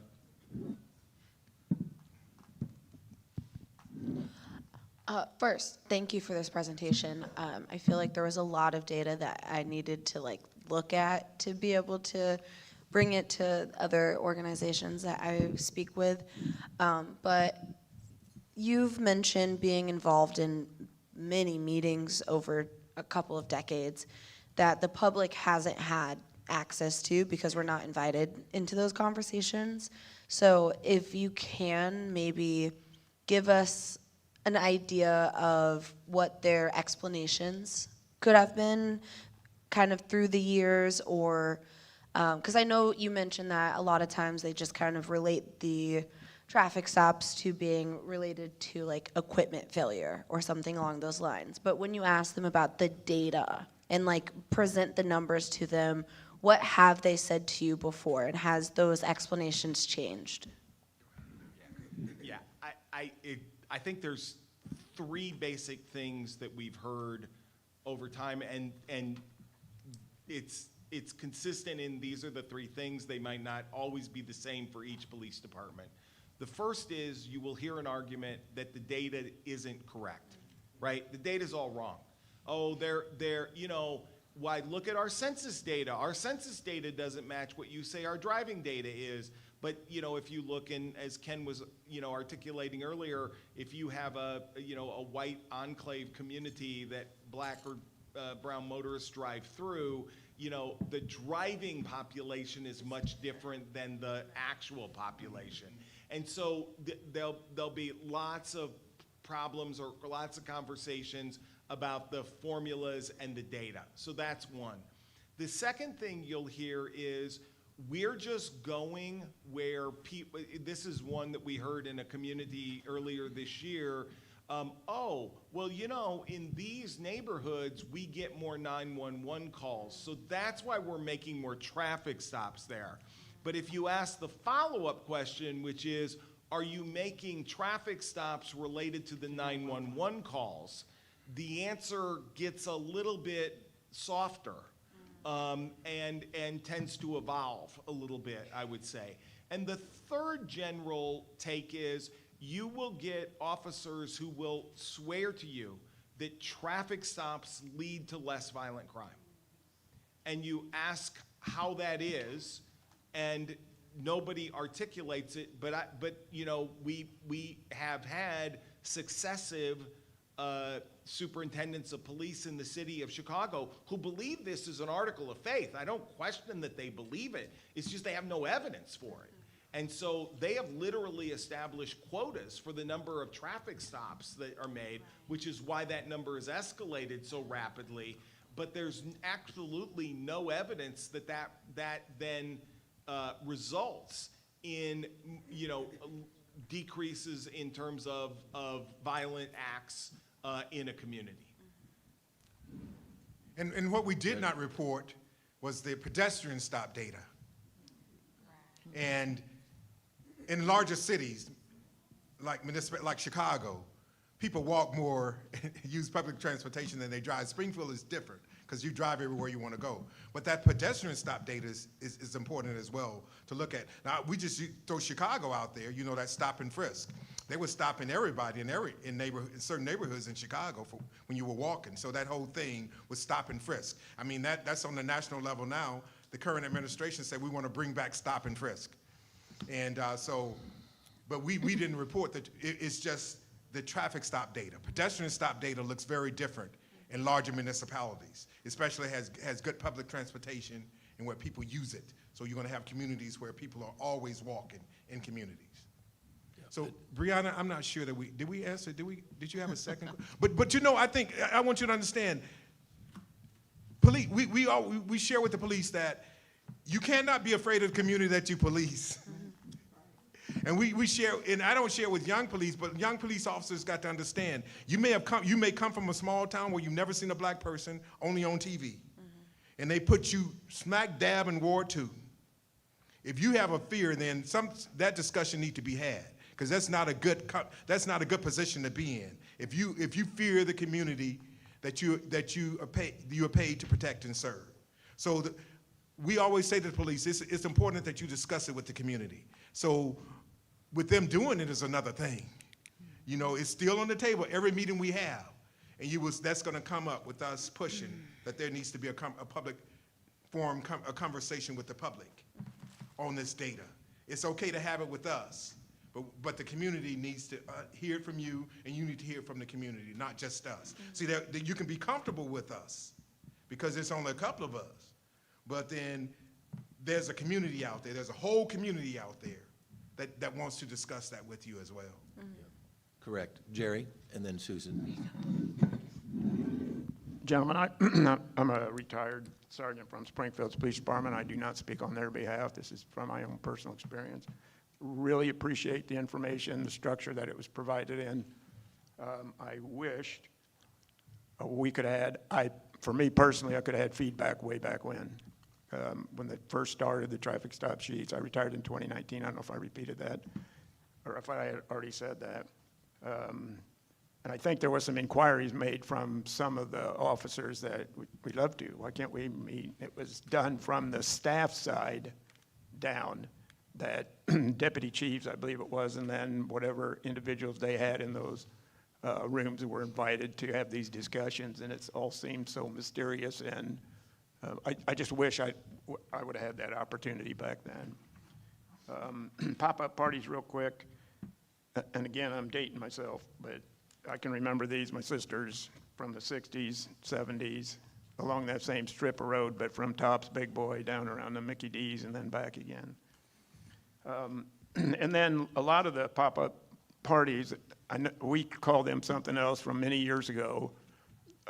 They were just, everything else is closed and a group would meet and then they would start getting out of hand potentially. We would get lots of calls from neighbors affected by it, whether it was just the noise or lawns or whatever it is it might be. But oftentimes there would be fights breaking out and as kids are prone to do sometimes, break windows. And so it was just a matter of addressing that. And then lastly, way back when, and for whatever reason they stopped, we used to have beat meetings where there would be an open discussion with the members of that particular, now it's broke down into wards now, but different beats. And the churches within the various beats would actually host them, and they had a phenomenal response from both sides, where the community had a little better understanding of why we do what we do sometimes, and then also, more importantly, vice versa.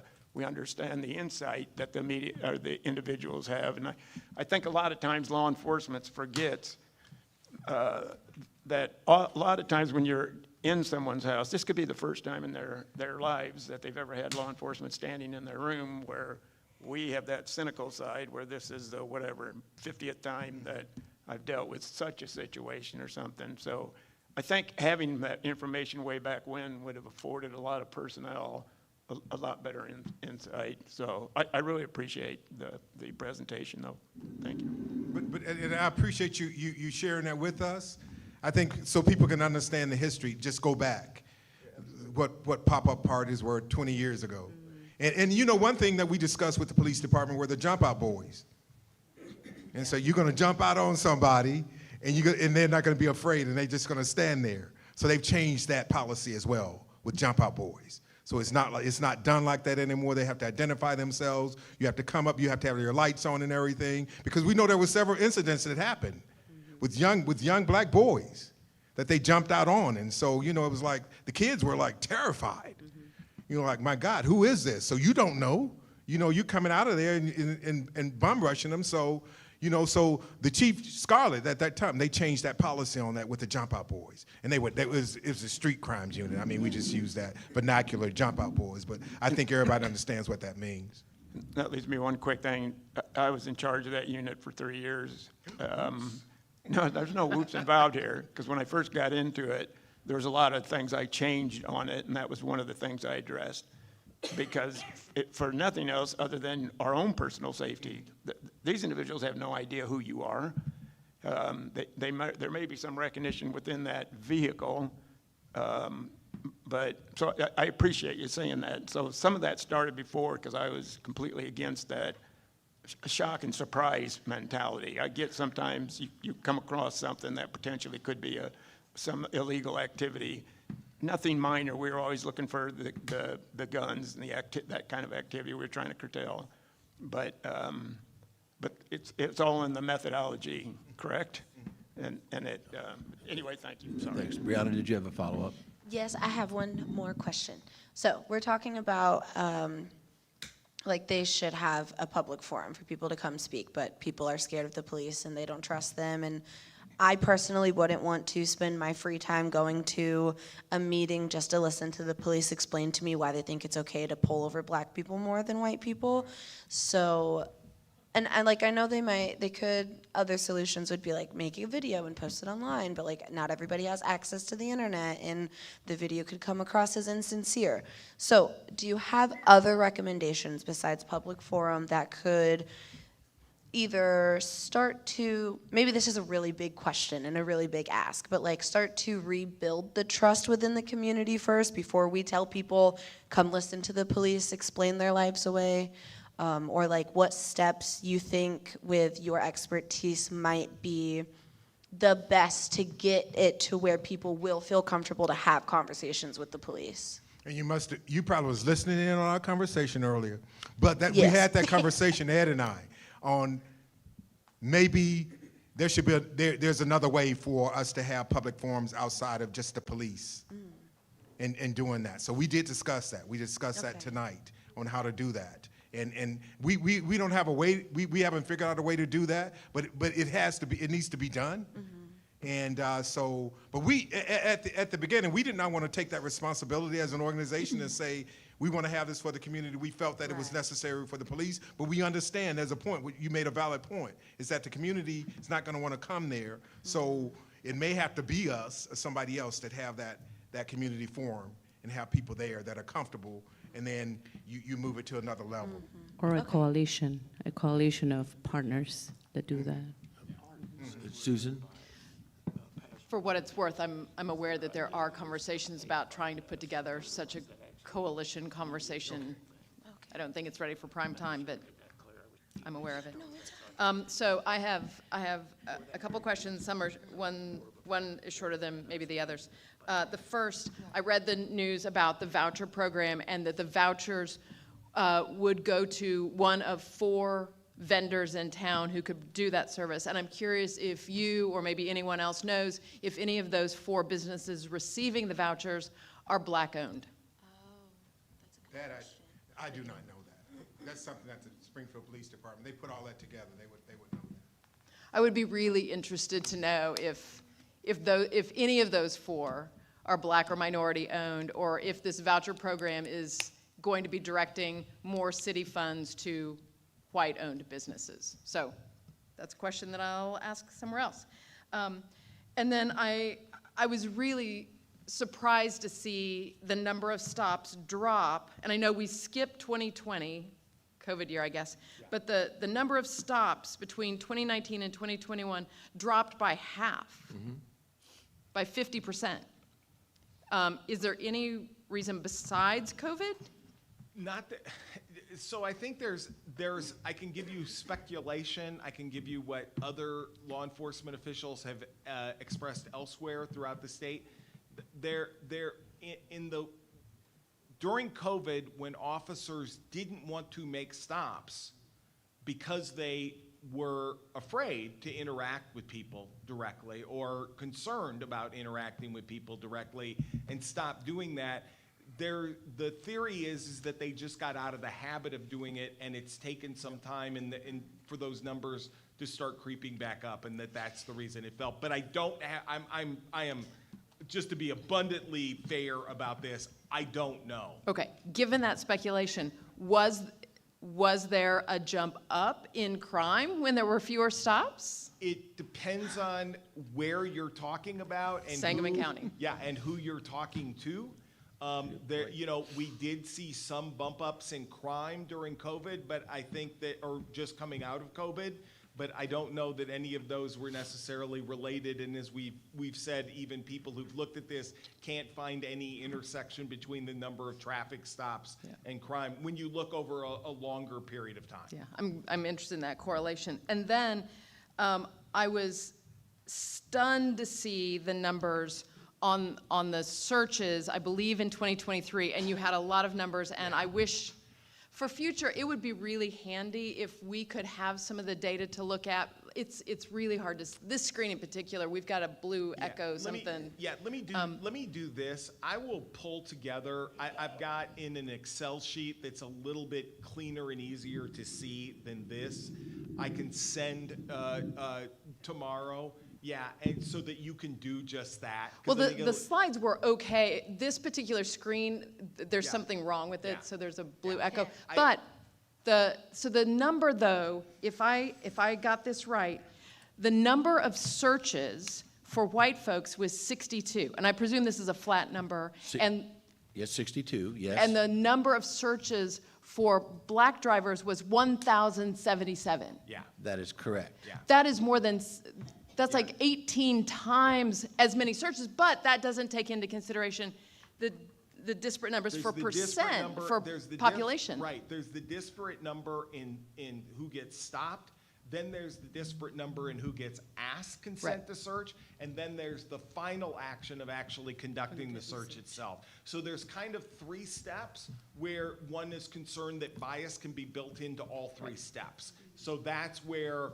you get to that, kind of that crucial point, as you say, where the searches are actually taking place. So, and I am not a mathematician. I was If I promised did there my would be math no right, math. and someone else can check me on this, that would mean a black driver was 86 times as likely to be searched as a white driver in Sangamon County. Can I tell you that's right, as far as I know, because I was told there wouldn't be math either. But number one. Number two, there are communities across the state of Illinois where that number for the likelihood to be consent searched is worse than that. So, and we have some folks in the room who know this fact intimately. Personal experience, research, that it's not a shock. I've seen, thanks to Ken, I have seen this research in previous years.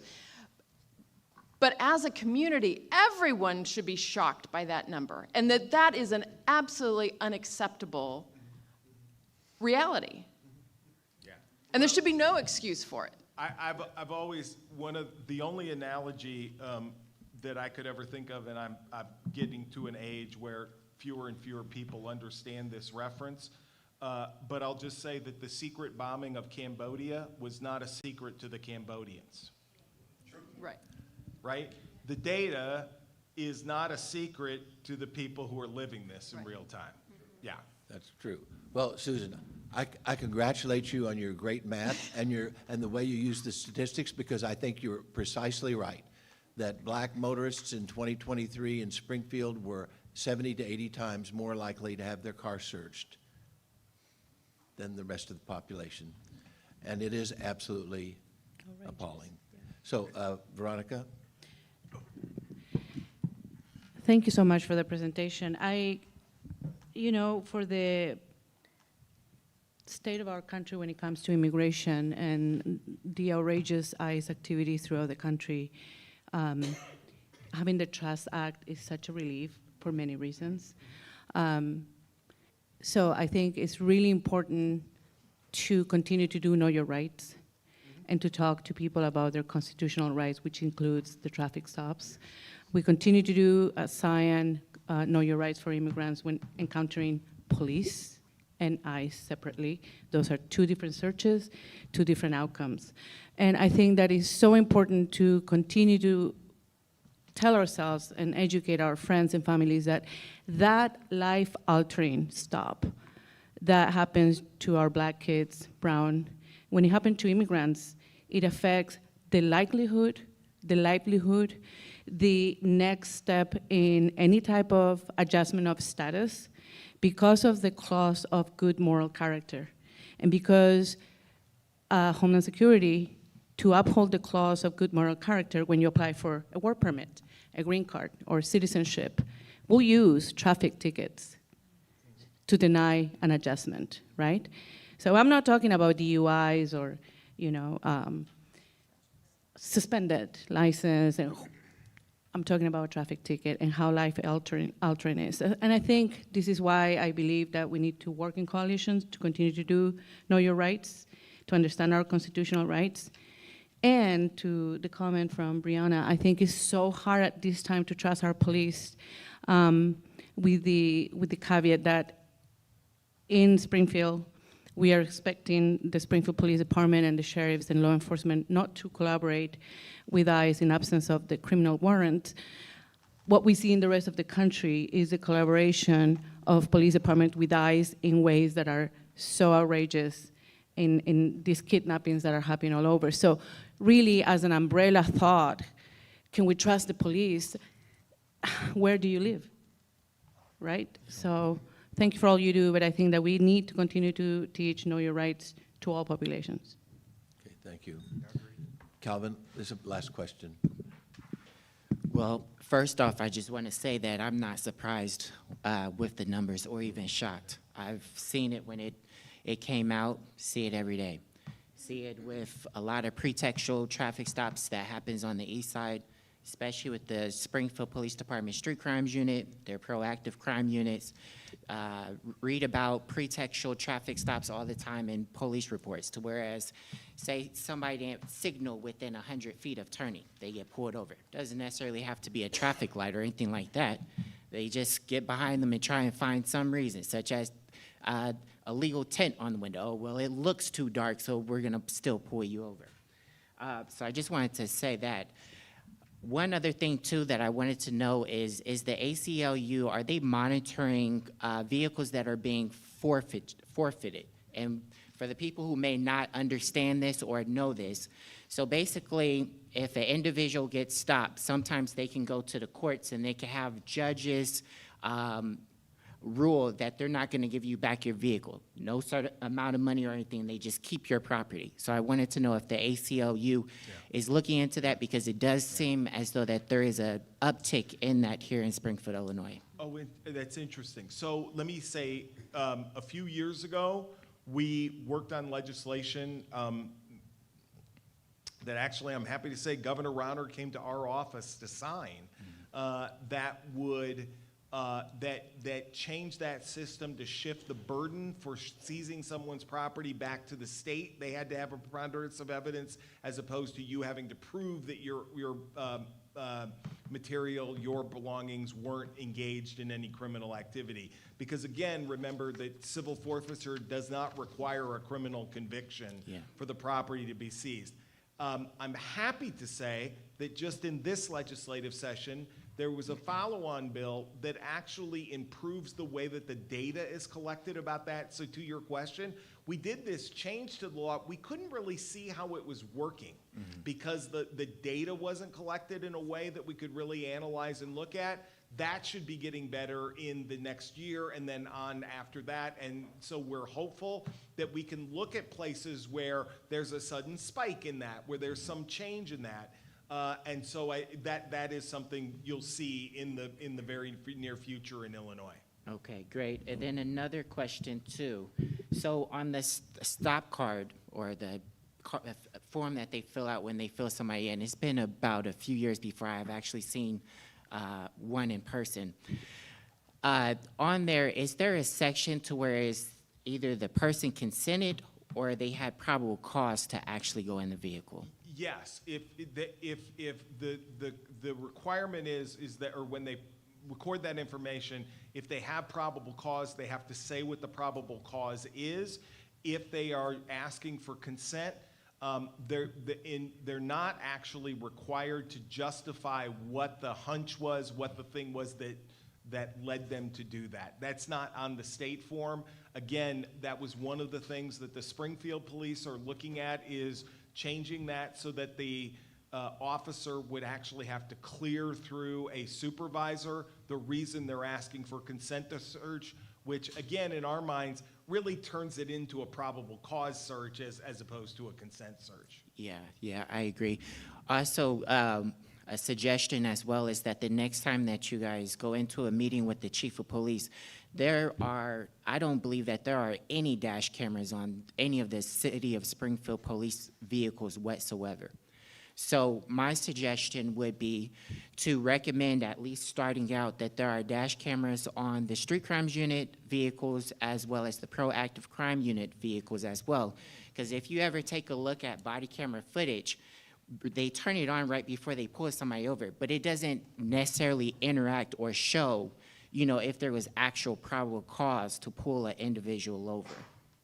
Okay, thank you. Okay, so thanks so much, Edwin, and thanks so much, Ken. We really appreciate it. Great data. We will continue this discussion for sure. So now it's time for public comments. These comments are very valuable to us, welcome and essential. The list is coming right now. We'll stick by the same process that we've had in the past. There are 6 people who have signed up for public comment. Comments will be limited to 5 minutes for each speaker, and the public comment period is limited to less than an hour, so we'll be okay on that one. So the first speaker, and would come up to the microphone right here, is Anthony Hamilton. Hello, everybody. It's on. It's definitely on. My name is Anthony Hamilton, and I'm with a program called Mosaic Partnership. It is a national program that's been in Rochester, New York. It's been in Milwaukee, Wisconsin for 2 years, Greensboro, North Carolina, and currently in its 4th year in Topeka, Kansas. Topeka, Kansas have actually had 150 people go through this program. What the program is, it's built on creating deep, lifetime, strong relationships between the white community and the black community and people of color. And so it's been very effective in those communities, and we are now working to get it started here in Springfield. I've sent information to the Massey Commission at your Gmail account, all the information, what we've done in the public. We've had a couple of public presentations already in 2024. We're in the process of finalizing things for right now. And so I was hopefully get an opportunity to present this to the commission and talk about it at another time and time. I'm going to hand this out. This kind of gives a quick recap. Okay. We will do that. Basically, what we're trying to do is create a 7-month program here in Springfield. It was 9 months in Topeka, Kansas. Topeka, Kansas also has high school students now involved in their program, so they've gone from adults to actually including high school students, and we want to also have the same thing here in Springfield. It is a 5-year program. We're currently working with a foundation to cover the cost of the first 2 years of the program, so it's free to the community. It's just a matter of working together to get this off the ground. To accomplish this, we'll have to create what's known as a Springfield United group. There's a governance structure as far as just how things are structured. There's a steering committee, there's local advisory people on there, there's coaches, there's partners, and different things of that nature. What's unique to our program is you have to have a 50% personality match. So we do an algorithm that's run, a tool that's utilized, and you get a 50% match. What we find is that when we match people at 50% and above, they tend to stay in the program, they tend to deliver at lifetime. The hard question we ask everybody at the end of the program is, you just met this person 9 months ago. Compared to your best and closest friends, what is your level of trust with this individual you just met 9 months ago? On an average, it's been 80% and above. So I just met you 9 months ago, went through this program with you. There's classes, there's different coaching and different things of that nature. 9 months later, I trust you at the same level at an 8% level that I would trust somebody I've known all my lifetime. So this is part of why it's been successful in these other cities, and we feel like this is something that's going to be very valuable for the Master Commission to consider as potentially what can help.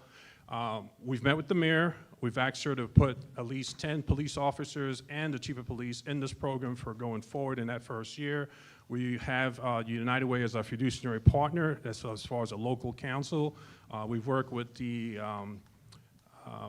the Sangamon County Growth Alliance. We've worked with all these different organizations. We've met with on a consistent basis to present this program to make sure that they're fully aware of what we're trying to accomplish. So again, all this information has been sent to the Gmail account, including what we do as a public side to the presentation.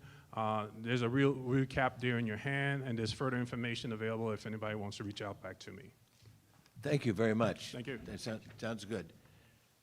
Next is Brianna Eilers.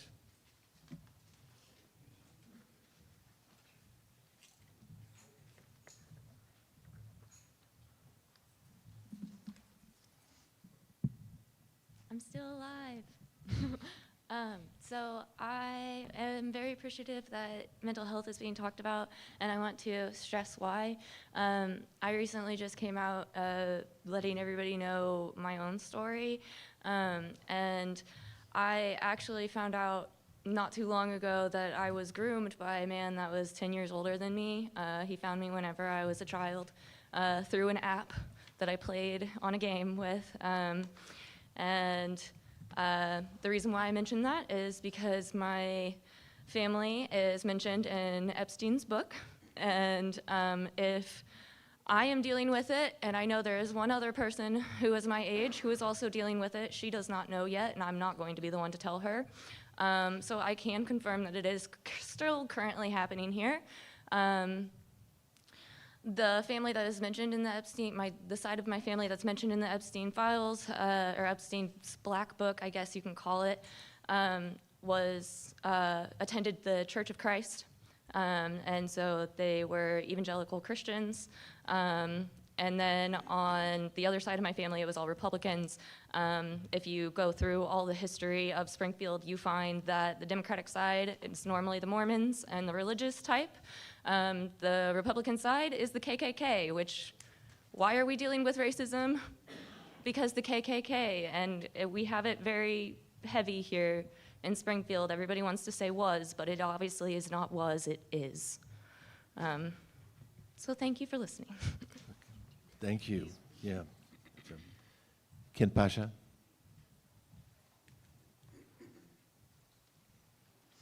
Yeah. He stepped out? Okay, Sam Canman. Thank you, Mr. Chairman, and thank you to the Massey Commission for all the great work you've done so far. As you recall, I made a presentation to the Commission back a few months ago, encouraging the Commission to adopt a resolution in favor of enacting recall for our county sheriff. You guys did pass such a resolution, and then I and other county board members brought that resolution to the county board for passage to enact recall. And we had a vote on that back in fact, Commissioner Christian made an eloquent speech to the county board in support of that.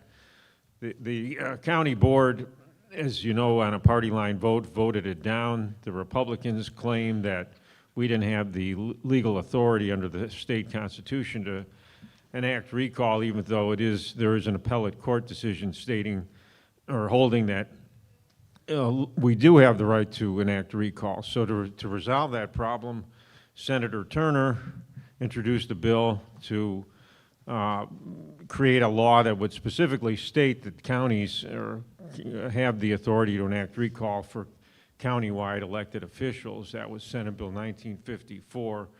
The bill, even though there's a tremendous bias against recall in the legislature, Senator Turner was very excellent senator. She was able to get that bill out of the Senate. It passed the Senate, went to the House, it stalled in the House.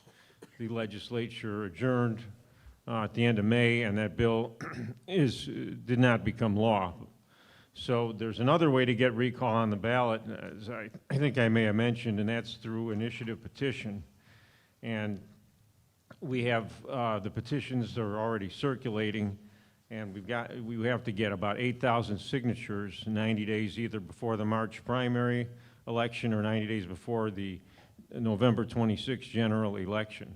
So I'd like to ask the Massey Commission to endorse the petition drive, put the petition on your website with instructions on how to gather signatures, and I'd be happy to work with your staff to get the instructions on there correctly. And I have the petition here tonight if anyone wants to sign it, or anyone wants a blank petition to circulate petitions. We need about 8,000 good signatures to get this on the ballot, either in the March 26th primary or in the November 26th general election. So, and I'd be happy to answer any questions. All right. Okay, I don't think we'll have any Okay. questions, but thank you for the All right. information, and Thank we you, will Mr. duly Chairman. noted, and we appreciate that. So Ken, I see you're back. If it's your turn, Ken Pasha.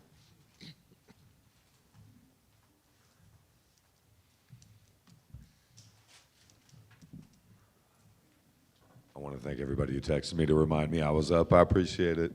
I didn't expect everybody to go so fast, or maybe I was just out there that long. I do want to speak on a couple things, like youth spaces is a conversation I've been having with a lot of people in the last couple weeks, especially with summertime coming. And I think it's really interesting how little there is for young people to do. Like growing up, I had a couple spaces that very quickly got shut down over time by the police and by the community, because a lot of people feel really uncomfortable when they see young people gathered just in a space. They're like, what are they doing over there? And I think it's that sort of level of suspicion that's sort of problematic. And then when you get into like the idea of block parties and SPD using those as an excuse, where else are they supposed to go? There is nowhere to go. Like if you had a teenager and they go, Mom, where can I go tonight on a summer Saturday night and be safe? How long's that list? Yeah. And it's preposterous in a city our size that teenagers have no safe place to go besides like what, a mall? Would you call our mall safe? Okay, so I guess it's just confusing to me because we continue to have these kind of issues. Like just with our first presenters did a great job noting that there is very little youth addiction specialist treatment or anything like that. And yet we wonder why we have so many, and I hate to use the phrasing, but like broken adults. People who, like myself, worked their way through the system. I went to rehab for youth. I've been to mental health counseling. I've been on outward expansion, like those youth camps they send you into the wilderness for 30 days. I've been to all that stuff. That's not what did it for me. And I think that's what's confusing is a lot of times we have these programs and these expectations for young people, but we don't actually ask them what they need. I mean, think about that. Like when you consider the idea that you have all these young people that are going out into the world with their graduation and all these resources in our county, and yet when I ask them if they know about these things, they don't. Because the outreach towards young people, we spend so much time on adults, but we don't consider the idea that like these adults got here somehow. And I'm gonna kind of wrap that back around to the traffic numbers. If you guys ever want a good laugh, go look up my traffic record. It is 10 pages long. It is bonkers. I've literally had them ask me how I have a license because the kind of units he used to run used to stop me on an average of about 5 times a month through all my teen years, 16 to about 28. I've been pulled over more times than most people can even count. I've watched my car get searched probably 20, 30, 40 times. And it's not an exaggeration. Go look it up. Kenneth Pasha. You can go find my traffic record for free. It's out there. And that's just the stuff they got me on tickets for. That's not all the stops they just stopped me for. Where you going? Where you headed? Where you been? Who you with? What are you doing? It's harassment. And I'm white. So like when you think to yourself, like if I have that experience and it's all documented for me, imagine being a young black male on the east side of Springfield with those traffic numbers. And I think that's what's confusing is that I am 43 years old. Don't do the math for when I was 16, but consider the idea that that hasn't changed much since then in terms of the experience. And it's frustrating because we've had how many police chiefs, how many sheriffs, how many things that we've sat down and talked with them, and yet they still do the same things. And it's really frustrating because like you are now gonna see a growth of technology here in town, partly thanks to what has been done on this commission in the county and SPD with the real-time info center, if anyone's aware of that. It's gonna be an actual data center for our Sangamon County Sheriff's Department, Springfield Police, 911, 988, the 708 Mental Health Committee. That's how they're actually going to be able to distribute all that stuff. But that kind of thing also leads to a surveillance state where they use most of that information to do what? I think we all know. I think we all know it's not going to be a bunch of cameras on the west side pulling people over. I think we all know those mics they've planted everywhere for ShotSpotter don't have a whole dearth of them out there, now do they? And I think that's the question we have to ask ourselves. If we take away youth spaces, if we don't have programs, if our police spend all their time harassing the youth, what kind of adults are you producing?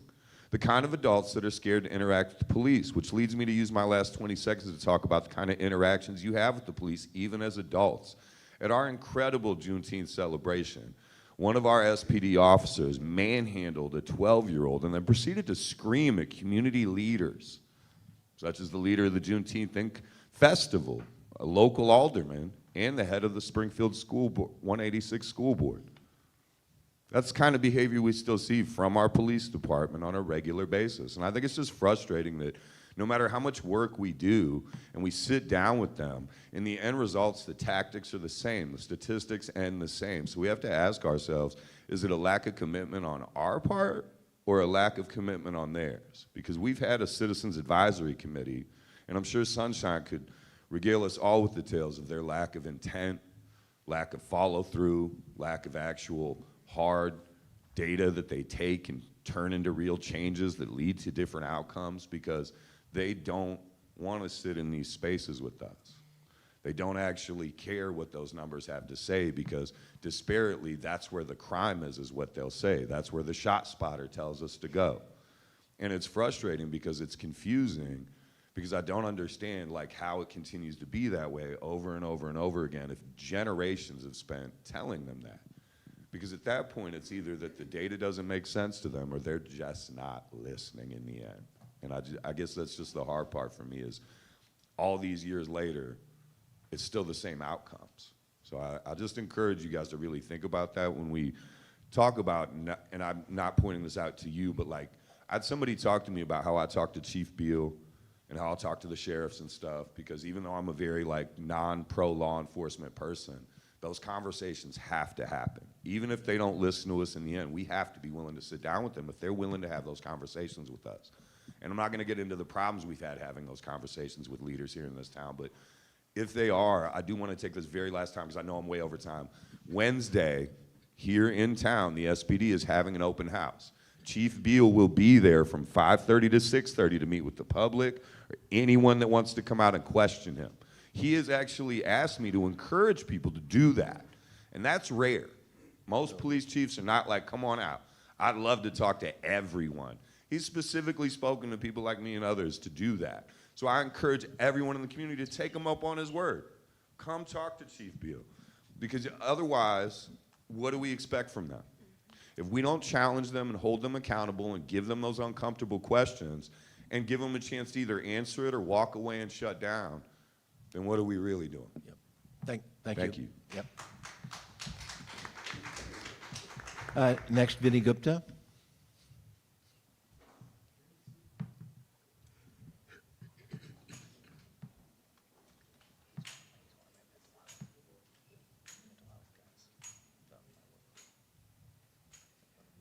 Several states and cities have enacted laws or policies prohibiting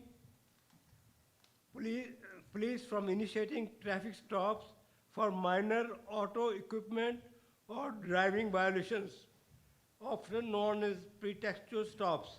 They aim to reduce racial profiling and refocus police efforts on genuine safety threats. And Springfield Police Department should do the same. And there's some examples from different states. California, officers must state the true reason for a stop before questioning drivers, curbing pretextual traffic stops. Then another law prohibits traffic stops solely for expired registration stickers that are less than 2 months past due. Then one law will bar police from stopping vehicles for low-level infractions, like expired plates or a single broken light, unless there is another reason with citation mailed instead. Then in the Virginia, new law prohibits stops for defective brake lights, excessive tinted windows, objects hanging from the mirror, mild registration lapses, or loud exhaust, even though those remain violations. Then another law prohibits in Oregon, police cannot pull drivers over solely for minor infractions like lighting or registration vehicles. Then Philadelphia ban stops police for minor infractions, broken tail light, expired tags less than 2 months old, mirror obstructions, minor bumper damage, unless paired with other offense. Then another law in San Francisco prohibits stops for minor equipment violations unless they significantly interfere with public safety. Berkeley shifts minor traffic enforcement to civilians in its transportation department, removing police from low-level stops.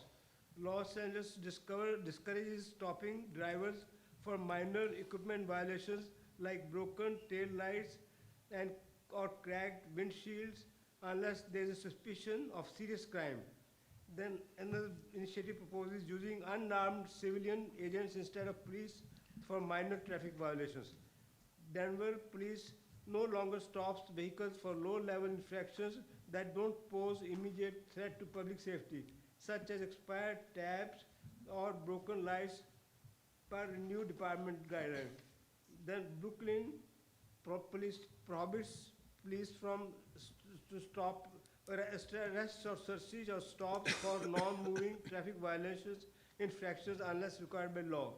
Minneapolis bars stops for things like missing plate lights or minor window obstructions. Officers issue repair vouchers instead. Fayetteville implementing policies removing minor traffic stops and shifting enforcement to non-criminal violations. Seattle City Inspector General recommended in ending stops for minor infractions like expired tags to focus on DUI and reckless driving. Memphis passed law similar to Philadelphia, limiting stops for minor equipment. And so Springfield Police Department should do the same. And I want to thank ACLU and Ken and Edwin and Massey Commission for doing all that you do. Thank you. Thank you very much. Lisa Johnson. There she is.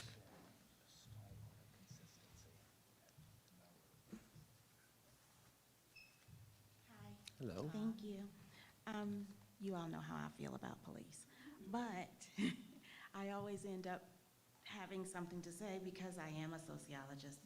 You just can't study sociology without having to come across them. So I would like to point out something. When we're talking about traffic stops between the city and the county, they are two different entities. However, many people feel the same way about both. And so I'll take an instance from the Springfield Police to address Brianna's question earlier about what suggestions should possibly be made for instilling trust between communities and police, because the police have been wanting to do that themselves. They just haven't wanted to change. So the example that I will use is a $3 million grant that the city of Springfield received from the state of Illinois. The grant was applied for during the last year of Mayor Langfelder's term. The $3 million grant included surveillance equipment for the police. It included about $265,000, I think, for nonprofit organizations who were dealing with youth. and it included a dollhouse program, which a police officer was in charge of. And then it also included this Lights Out program, which under the grant, it was named something else. I said that they applied for this grant during Langfelder's last year of his term. That grant has had to be extended 3 times, not because they didn't get the police surveillance stuff, equipment, but because they were stalling on all of the community involvement pieces of that grant. Better Life, Better Living had to beg and beg and beg because their part, and 1 in a million, because their part of the grant was reimbursable only. Now, for Black nonprofit organizations that are community organizations that are dealing with the youth that other people don't have the programs for, you're asking them to spend $265,000 out of their own pockets and then get reimbursed for it. And this is what came up in the Economic Disparities work group meeting. Then when they submit whatever they can spend, it takes months to get that reimbursement back. Now you're talking about what we can do for the community to trust the police. They're not trying to instill trust. Do you understand? And so this is where my lack of trust comes from. This is where my dislike of police. I'm not ever giving up on that because every city that I go to, it's the same thing. Their priorities are on criminalizing Black people, not in developing relationships with Black and brown people, okay? They were supposed to have another program that was a part of the same $3 million grant that was giving Ring doorbells to people in the community. And Alderman Gregory had to, go back and look at these tapes. He and Alderman Williams had to go over and over and over and over again asking the chief of police, when are we gonna get our Ring doorbells? When are we gonna get our Lights Out program? When the ACLU, and this is the only meeting that I was in with the ACLU and the police after the first Springfield traffic data came up, Ken had that suggestion at that first meeting after the Springfield traffic stop data came up. And Chief Scarlett's idea was, well, why don't you help us with that? He was not forthright with Ken that he already had the money to do the program. He was still trying to get buy-in from Black people to stand with him to be his little token so that he could release it and then get trust. That is not the way you build trust, and the community already knows it. So unless they prioritize community conversations over community surveillance, they won't get the trust of the community. Thank you.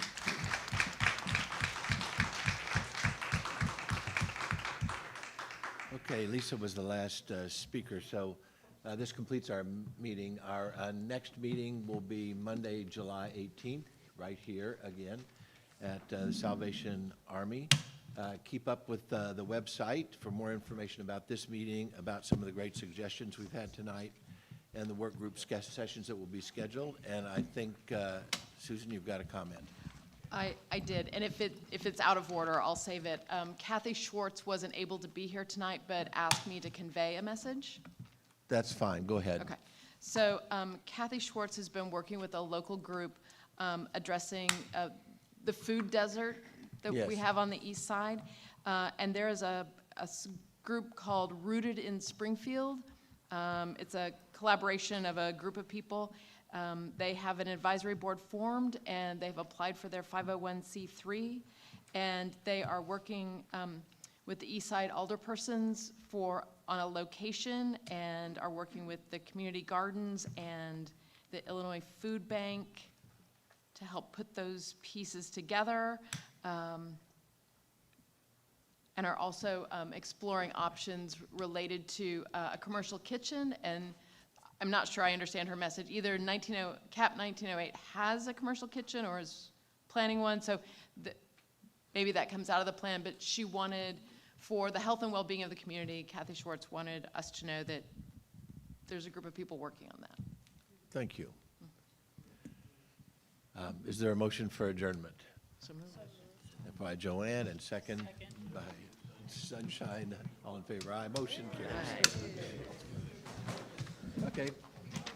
So we're back here next month? That was a lot of stuff there tonight. Oh, boy, Susan was right. She did that math exactly right. Look, I cannot had read figured the it out. screen. Look, It's- 17.3 is 68. She came up with 80. She's very close. And I'm a trained epidemiologist and statistician. You know, she's right. I think she had a pencil and paper too, as a matter of fact. Explain my absence. My wife was in the hospital. I was in the hospital in May. Oh my gosh, how you doing?